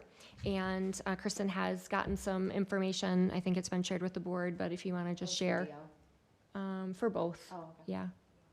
Yeah. I reached out to a real estate appraisal, and the recommendation, even from the appraisal that he does this for a living, was to go with a real estate broker in this case, just from a cost perspective and market analysis. I'm going to move approval of authorization to engage a licensed real estate broker to gather information on the fair market value and potential sale of Maywood School and to bring findings and recommendations to the board for review. I'll second that. Great. Any further discussion? Eric, do you have a question? All right, hearing no discussion, we'll do voice vote. Stephanie? Aye. Janice? Aye. Susan? Eric? Aye. Philip? Aye. Rochelle? Aye. Elizabeth, aye. Ayes have it, motion carries. Moving on to the authorization to engage a licensed real estate broker to gather information on the fair market value and potential sale, it probably should say, right? Of Nichols property and bring findings and recommendations to the board for review. A note before we go into new things here, at our last board meeting, we did have a discussion around a commercial appraiser specifically for the district office. And so you'll see in your board docs that there is two options for recommended motion. One is around a licensed real estate broker. The one is around engaging an unbiased commercial appraiser not to exceed $12,000. That was the estimate that I believe you got, Kristen. So that's what those options 1 or 2 are. We would do one or the other. Yes, Susan. I would like to make a motion to move to authorize the superintendent or designate to engage in unbiased commercial appraisal of a cost not to exceed $12,000 to gather information on the fair market value for Nichols property and bring findings and recommendations to the board for review. Second. We have a motion and a second. Discussion. So at the last meeting, there was discussion about like having it reviewed in chunks. Are we still doing that? Like parcels? Yes. Mhm. Yeah, I think that would be the best way to look at it so that you can kind of understand what is it in totality, what is it in various phases. Okay. And this is for, so I just want to be really clear, like this is finding out information, but like I'm just going to be, if we're actually going to decide to sell this, then I still would want a real appraisal of the Nichols property before we sell it. So like, I guess where I'm coming from is like, let's get this information, let's see what they think, but, Can we? Motion is for an appraisal. Yeah, the motion is the right now motion for is for appraisal. appraisal. Okay, sorry. I'm a little jet lagged. No, it's Yeah. fair. I am too all the time. Sorry. Yeah, no Okay. problem. Great. I will name that I am not in favor of spending $12,000 when we have advice that it's not necessary at this juncture. I think, Janice, your question is an interesting one, and so I would pass that over to you, Kristen. So in the event that we are moving forward with sale, what does the appraisal look like in that process? Only if the board decides they want one. I mean, typically, if you engage a real estate broker, they list the property. They come forward and say, if it's used as is, the value is this based on all what's happening in the market. If the use is for residential, the value is this based on everything that's happening in the market. So they'll present that to the board. You may want to limit it to, like, we only want it to be used for as it is. We only want it to be used for, residential. There's zoning considerations too. But ultimately, when it comes to selling property, it's whoever's going to pay the amount. It doesn't matter if an appraiser says it's worth $5 billion. It's like, who's going to actually pay for it? So getting an appraisal, you may have an appraiser that says it's worth this, but if no one's willing to pay that, But an appraisal gives you the highest and best use, which is what you would be. That's what a real estate broker will do too. It'll look at if it's used as a school, if it's used as residential, this is what the market says you could generate in terms of revenue for it. I'm gonna say I agree with you, Elizabeth. I'm not quite sure if $12,000 is worth it for that difference. What we'd be looking for this money for is not to use this as collateral or something to know what it's valued at. We would be looking for this number to make sure we're getting fair market value of a property. And so I would agree that they come back and say it's worth, $75 million, this piece of property. Well, we know there's lots of properties with schools on it around the county that have been sitting for sale forever. I don't know, in such a budget crisis that we find ourselves, $12,000 is a lot of money, and that we would have to find a location to pull that from.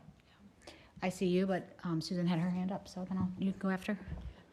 Well, again, one of the reasons I made this motion was because clearly it would be the more controversial one. It would allow us to have a discussion and get this decision made without having to think about both of them at the same time.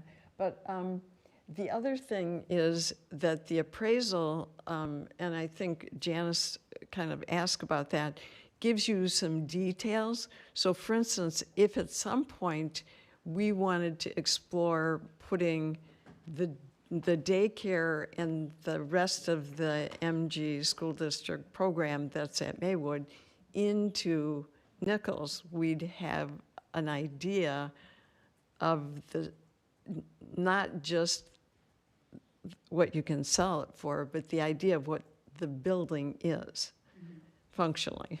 So I just thought it was a bigger picture, and that is a significant value.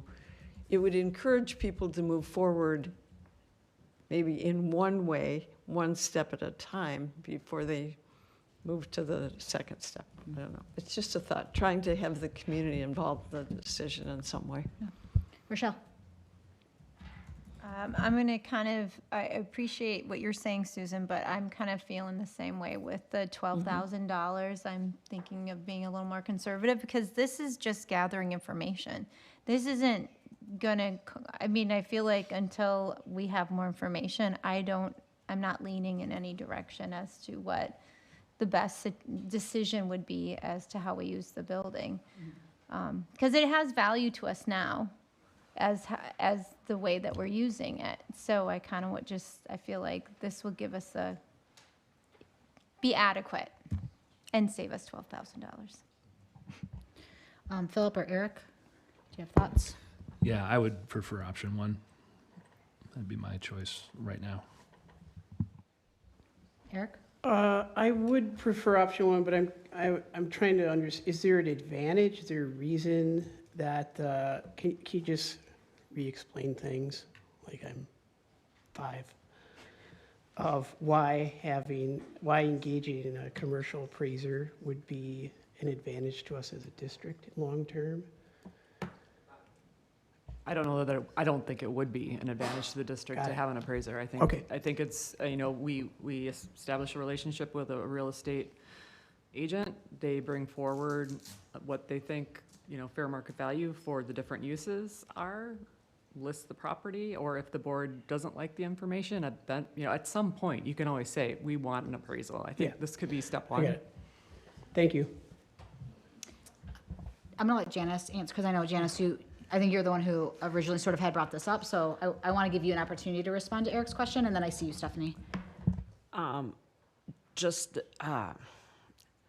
and I am really foggy right now, I'm just gonna say, but, The internet, it's people watching at home. Janice just came back from Paris. She just came back from Paris last night, so you're good. Yeah, and right now my brain thinks it's like 4 in the morning. So, but a licensed appraiser, like their whole job is just to like look at the property and to compare it to other properties that would be like it and figure out like what's fair market value. Whereas a real estate appraiser can do that work, but they also have an interest in wanting to be the people who are selling it. So they do have some kind of vested interest in the outcome, whereas the appraiser is just doing the appraisal and has no vested interest in the outcome.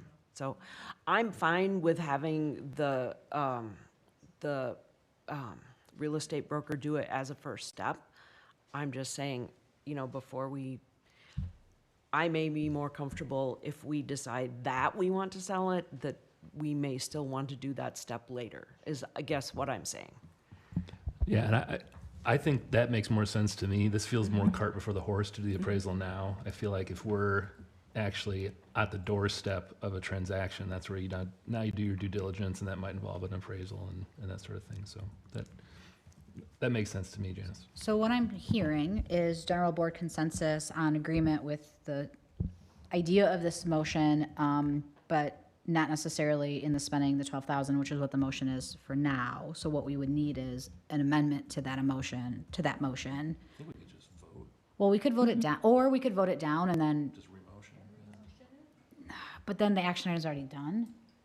So I think the cleanest way to do it is going to be to amend the motion. Stephanie, did you have something else you wanted to say? I mean, I think in terms of all of the decisions and the things we're talking about tonight, this one probably has the most like runway to look at, right? Because we're not looking at multi-millions of dollars of capital projects that need to be done on it. So I agree, like, let's start in one spot, and if we decide we need to escalate it, it's a useful property that's being utilized, we can maybe go a little bit slower on this one versus some of the other things that we need to maybe move a little quicker. Yeah. Because financially, makes sense. Well, and That makes sense. when I made this motion, this is exactly what I wanted us to do. Oh, great. And that was to have this discussion, because we hadn't really had it in depth. And to know what our steps could be, what our choices are within our moving forward. Yeah, appreciate that, Susan. And I think really to say we don't want to do it this way now is a good way to move forward. So you're exactly right. You can just amend the motion. Yeah, I think we have to. I think procedurally, because if we vote it down, then we move to action item 5. Otherwise, and then we have to vote on it. If we just amend it, we can just. Right. all So we will have to you amend the motion, Susan? All we have to, yes. I would, actually, then I think you can do a friendly amendment. I'm not even sure you have to vote on it when it's a friendly amendment. But I would amend the motion as previously written to delete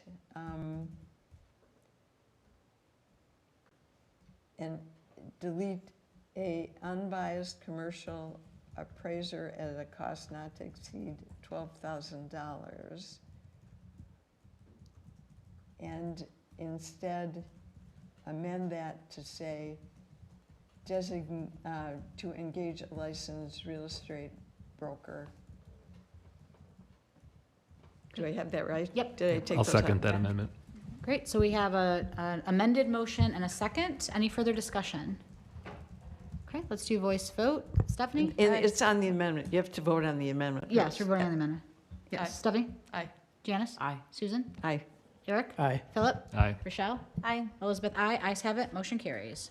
Okay. I think we have to vote again, right? Yep, now we have to vote on the motion. Oh, that's right, for the amendment motion. Okay, so now we are going to Sorry. vote on the amended motion, which is move to authorize the superintendent or designee to engage a licensed real estate broker to gather information on the fair market value for Nichols property, bring the findings and recommendations to the board for review. Voice vote, we'll go Stephanie? Aye. Janice? Aye. Susan? Aye. Eric? Aye. Philip? Aye. Rochelle? Aye. Elizabeth? Aye. Ayes have it. Motion carries. Okay, moving on to action item 5, which is the authorization of financial operation and planning necessary to evaluate relocating district office staff and the MG21 charter school to the Taylor Prairie facility and to bring findings and recommendations to the board for review. Is there any new information here that we have not discussed in previous meetings? I think the only new information is Rebecca and I have had the chance to talk a little bit about process, what would that look like? Obviously, when it comes to the kind of the bare bones of it, we know that Taylor Prairie doesn't need to be retrofitted. As we walk through it, it's pretty much set up and ready to accommodate students of any age. Obviously, MG21 has a lot of materials and furniture and things, and there's plenty of space for that. The real conversation comes down to is what is the integrity of the program and the value adds and of the two different communities.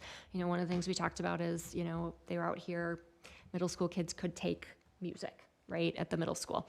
But then there becomes the challenge of kids getting to the high school for advanced classes that they may be taking, the pros and cons. And that's work that really Rebecca and the executive board for the charter school are going to really need to dig into and weigh those things out around programming. In addition to that, obviously just like some costing things and things like that. We don't have a solution for if in 5 years, Taylor Prairie comes back online, what immediately then would happen to MG21. I think, 24-ish office staff, we're pretty mobile. We can go a lot of different places. The impact of what that looks like for student programming, that's different. It has a different level of gravity to it. And so those are all things that have to be looked into and considered. And that's something that we would work on together. Quick question about this plan. I appreciate it. I see that there's a item around loss of proximity to the high school, which makes sense, right, when we talk about classes. I think another thing that's come up a number of times is access to businesses in Monona and what that looks like. I don't see that on here. Am I missing it? For some reason, my isn't letting me pull it up, but yeah, I think it does say like community resources somewhere. Okay. Yeah, it's. And this is just a draft. It's just something we quickly put together. Thinking about when it talks about program. Oh, programmatic needs. Programmatical needs. Yep. Okay. And really talks about not only just all the different things that are accessed. I mean, from the library to the high school to businesses to just being able to walk. To things. Yeah, it's really walkable over there. All right, thank you. So, Susan. One of the questions I have is in the language that we're looking at, we're talking about financial operations plan necessary to evaluate relocating. The only thing I'm a little concerned about is by using the word necessary, that may allow you to limit what you're looking at. I didn't think that was necessary, so I didn't look at that. So when we actually make the motion, it might be better to leave that out, because then, again, you and Tanya can start a list of the things for us, again, that we want to make sure are being, again, we've got a good start here, but I think it's important that we have board representation working on that list. And did you initially work with Tanya on the list that you made for today? Not on this particular document, but she and I have had conversations around what a plan would entail. And her and I both went to the MG21 board meeting back in November. I think it was the week after our board meeting. Or maybe it was in between our October and November meeting, to talk through it with their board as well, to make sure that we're all sort of from a engagement and governance perspective on the same page in terms of what kinds of things we would want to be looking for, and also what kinds of things are not necessarily like viable discussions or arguments. So we were able to have that conversation at their board meeting. Oh, okay, so they've been involved in using the word necessary. Mm-hmm. Okay. Yeah, and so I think I'm more it's, comfortable with that. I think that some of the things that have come up, right, are, and I think there was a public comment about this today, sort of like the difference between programmatic elements and, sentimentality, pieces. And so thinking about Monona, for example, as a community, what I had shared with the board. And Rebecca, is Rebecca still here? Keep me honest here if I didn't articulate this the way I thought that I did a month ago. But like keeping it in Monona would have to be, to me, in my mind, part of the integrity of the programming, right? Like that's the discussion we want to have. That's what's necessary there, right? Like if it's not here, these are the things that we lose, which aren't able to be replicated in Cottage Grove or can't be replaced in Cottage Grove, which I think is a little bit of a different conversation than we want to have this program in Monona because we like it in Monona, right? And so really trying to push everyone thinking through, like, every element that we talk about should have a through line around student experience and programming, and I mean budget obviously as well. And so when we talked through that quite a bit at the board meeting. Was that October or November? November. Thank you. So does that make sense, Susan, in terms of like necessary versus? Yes. Yeah. Again, I think it's important that we provide very clear clarification on those issues, the benefits of a location and how that would work. Because I know that in the current interaction, because there is an awareness that this could occur, I think some of the board members are working very seriously to be very helpful and engaging in this process, when they may ultimately feel that when you make the list, you're going to be able to see the detrimental side versus the positive side. So again, I think starting with the list is a great way to go, and then just adding whatever you need to add to it, and making sure that all the people that need to be involved are involved. Definitely. Stephanie? Yeah, I know Tanya mentioned it, but I don't see it written on the study draft, just the idea of looking ahead, right? What could potentially it be if we have to reopen Taylor Prairie, and just that I would feel better if that conversation is started and at least some ideas are thrown down on paper so that we have at least a plan. Just like with all our other buildings, we need to have a plan, so.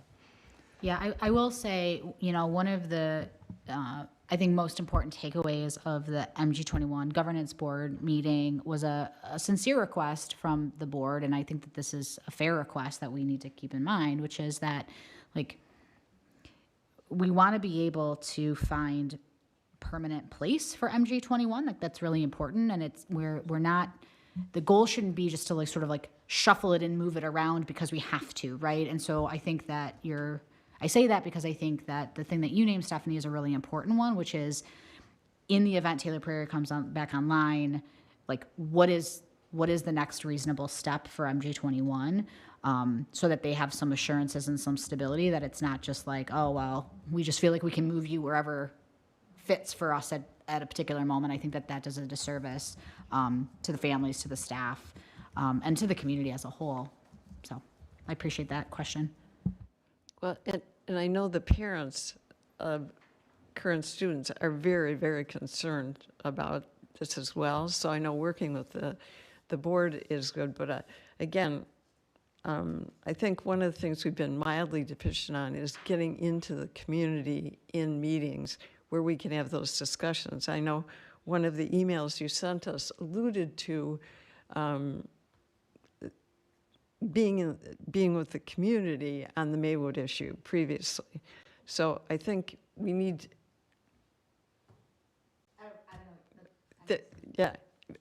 I mean, it was a long meeting listening to the parents talk about when we first started discussing the Maywood. Closing it as a school facility for students. Yep.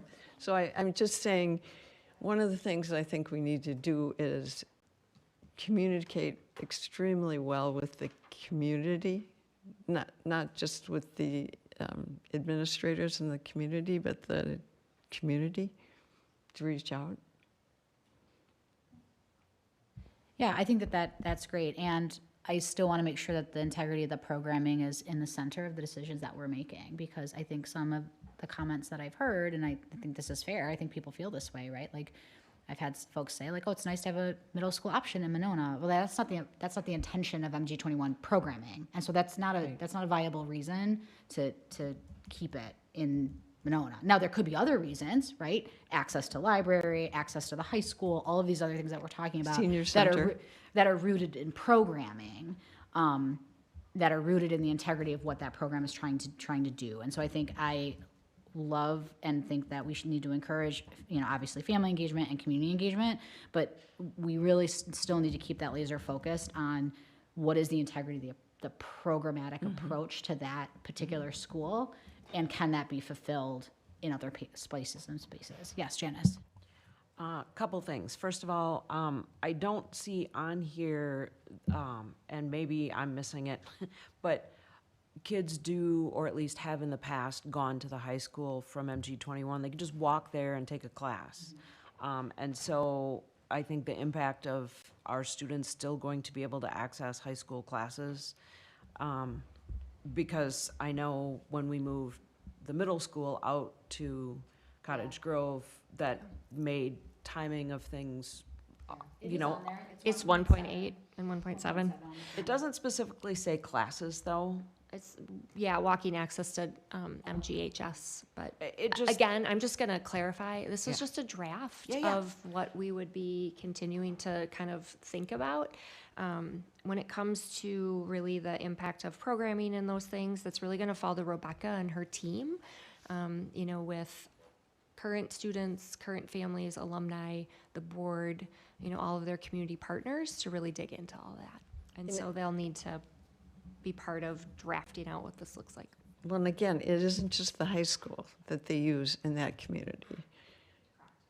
So, And then I just have a couple more things and I realize that we really need to focus on MG21, but also, the district office has been designed specifically to function as an administrative place and to have board meetings, and it has all of those things set up, and there was a lot of money spent, I don't know when, but like, the district office got renovated, and like, all of those things, like, are set up, and there's a place to do staff trainings there. So I think as we're looking at this, we need to know where in Monona are we gonna hold board meetings? That we can have the kind, like, it took us a while to find a place here that we can have like the AV stuff. So like, if we don't have the district office, where are we gonna do board meetings? And how much would need to be spent on renovating Taylor Prairie to do all the things that we can do now at the district office that we wouldn't have to pay for? And how much would we have to pay to renovate a space in Monona to do those things? So I think that just needs to be like thought about, because right now we have a space that does all those things. well, and that also goes to that question that I think we don't have on here right now and that's the use of the building, not just the MG21 program. And that is, could you put the daycare and the MGSD students that are currently at Maywood into the district office building? So Tanya, what is the best way, or how would you like feedback from the board on the draft that you have presented today? Yeah, it's not ready for that yet. If this is something that would be studied, then Rebecca and I would work on that and then probably bring it, I don't know, whatever committee we want to bring it to for feedback. Okay. Whatever your directive is. That sounds good.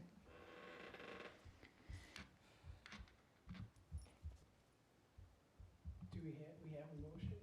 No, we do not. We need a motion. Make a motion to approve the authorization of financial and operational planning necessary to study relocation district office staff and the MG21 charter school to the Taylor Prairie facility, and to bring findings and recommendations to the board for review. I'll second. Great. Any further discussion? Yes, Janice. Yeah, I would like to add, just the things that I just said, like studying how the school board fits into that, and what space are we gonna be using in Monona, if not this. So like. Not just I don't know- MG21 use. Yeah, so like, I don't know how to say that in the motion, but I guess I'd like to amend it to say that we need Well, to study that too. Do you think though? Well, I think there are a couple of things. I think that the planning necessary to relocate the district office, that to me implies like some of that, like the board meeting functionality pieces of it.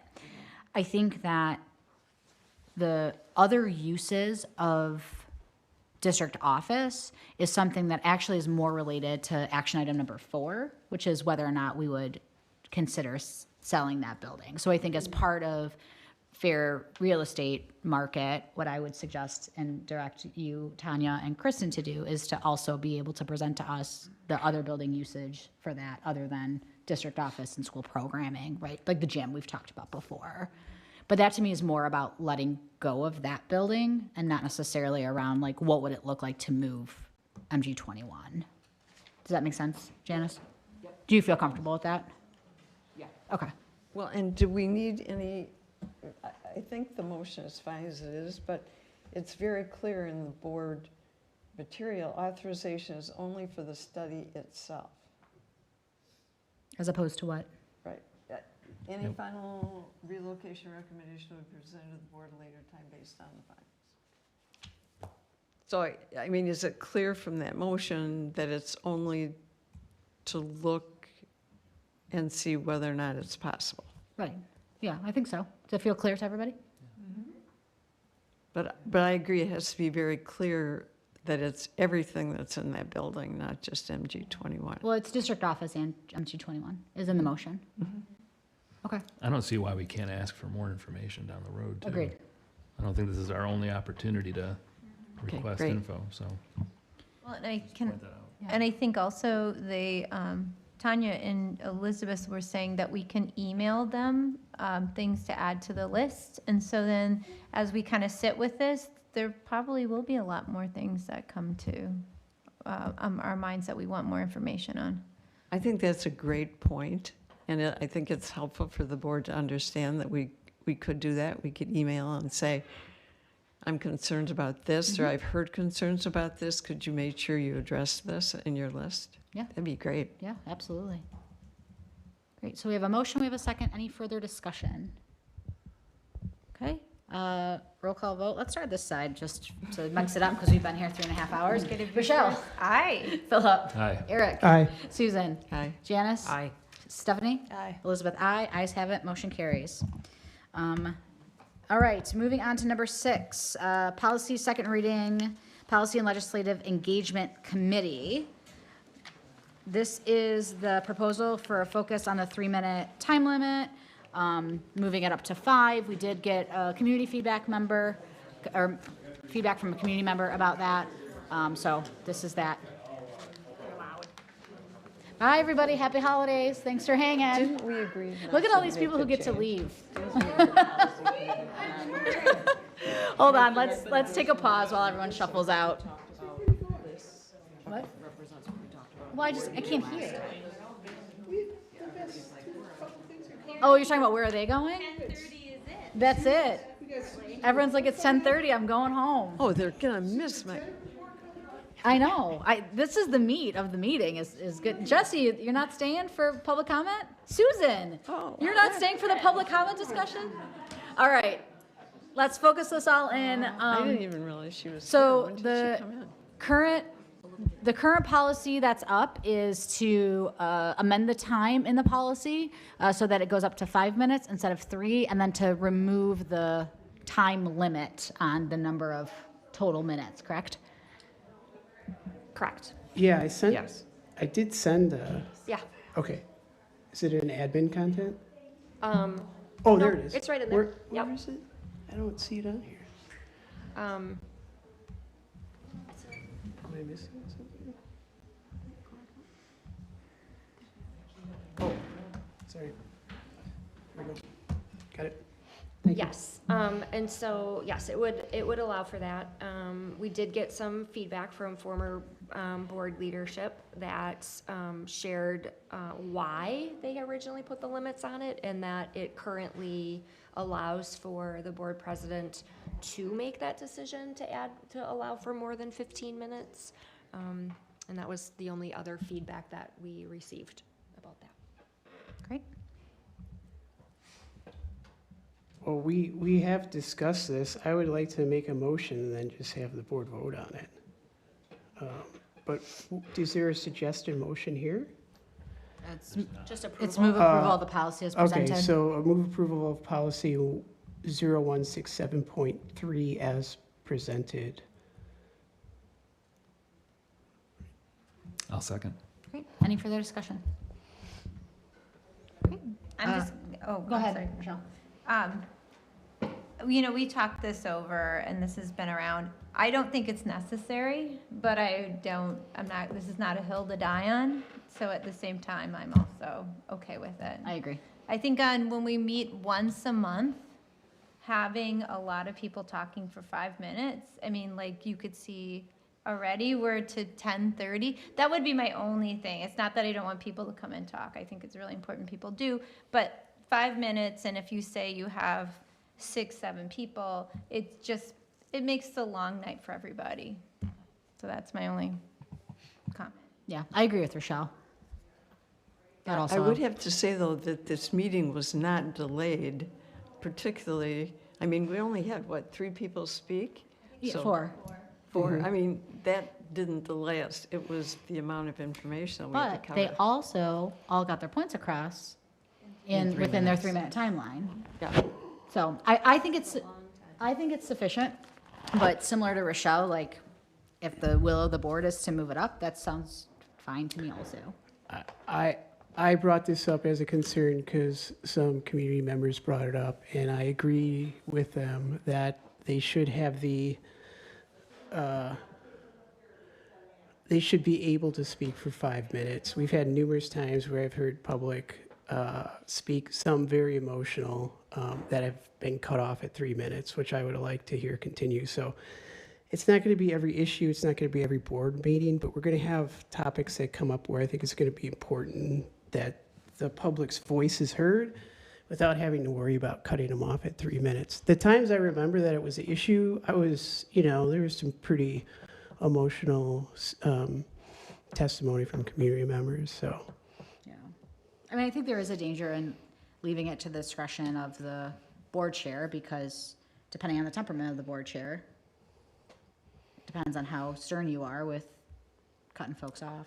I don't think it's going to be a problem, and if it is, we can revisit it. If it ends up being a big issue, it's always something we can go back on. It's not like we can't always, it's hard to say like what works best without trying to change things a little bit to try to see if it fits well.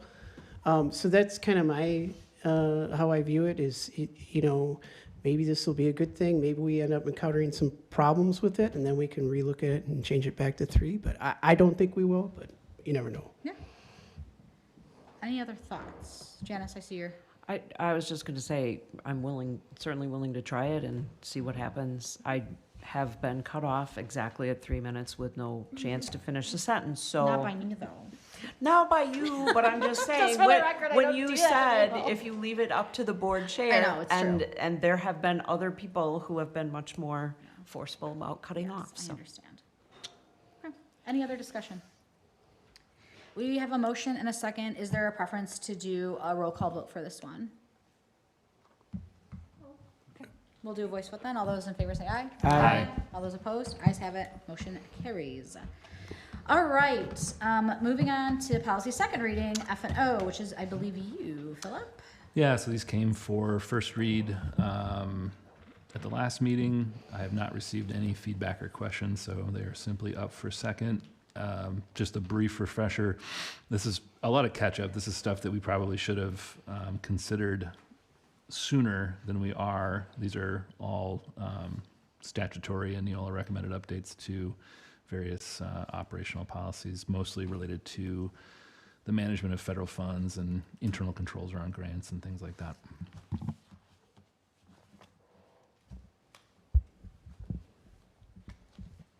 I move approval of the finance and operations policy series as presented. Second. Great. Any further discussion? Okay. Hearing none, voice vote. All those in favor say aye. Aye. All those opposed? Ayes have it. Motion carries. Moving on to informational items, which are about policy committees. I want to remind the board that we have been here for, we're going to be closing in on 4 hours probably when this meeting is finally concluded and done. And so really want to emphasize that if you have additional information to share that feels important and urgent, please share it. But if that items have been covered already in previous agenda items or you don't have any new information to share, brevity is your friend in a meeting like this. So we'll start first with TLE. We didn't meet this month, but we will meet next month. Yay. Policy and Ledge. We did not meet this month, and we will meet next month. F&O. We covered everything that F&O talked about in the meeting. Great. Susan. The Monona Greater Education Foundation met on December 9th at 4 p.m. They've scheduled their January 2026 meeting for January 6th at 4 p.m., so it's changed. There was a recognition of a previous board member, Ed Young, who served on the foundation for many, many years. The superintendent's report was effectively things that we've already talked about, so I'm going to drop that off. You want me to read that? Agenda items for December 16th board meeting? I want to hear it, Susan. Yeah, can I skip those? If you want, I wouldn't mind hearing them, really. Oh, the superintendent report. Yeah. Okay. Agenda items for December 16th board meeting, consolidated 4K students into Cottage Grove School with 4K2 structure. Board discussion on having value assessed for Maywood Nichols School. Study moving, again, this 1, 2, 3, 4. Study moving MG21 in district office to Taylor Prairie. The budget process is continuing. And then the foundation board continued to discuss relating guidelines to the Amazon donation. The foundation will be providing information in January on continuing scholarships. They are going to be joining the Eastside Business Alliance and the Cottage Grove Chamber, and they approved a distribution amount in relation to a request from Student Services for bike equipment, which was substantial and really, it's going to be a really nice thing for the district to have. The following officer roles were confirmed: Carrie Robbins as president, Jane Beebe as vice president, Mary O'Connor as secretary, and Mary Salvi as treasurer. Anything else in that report, Susan?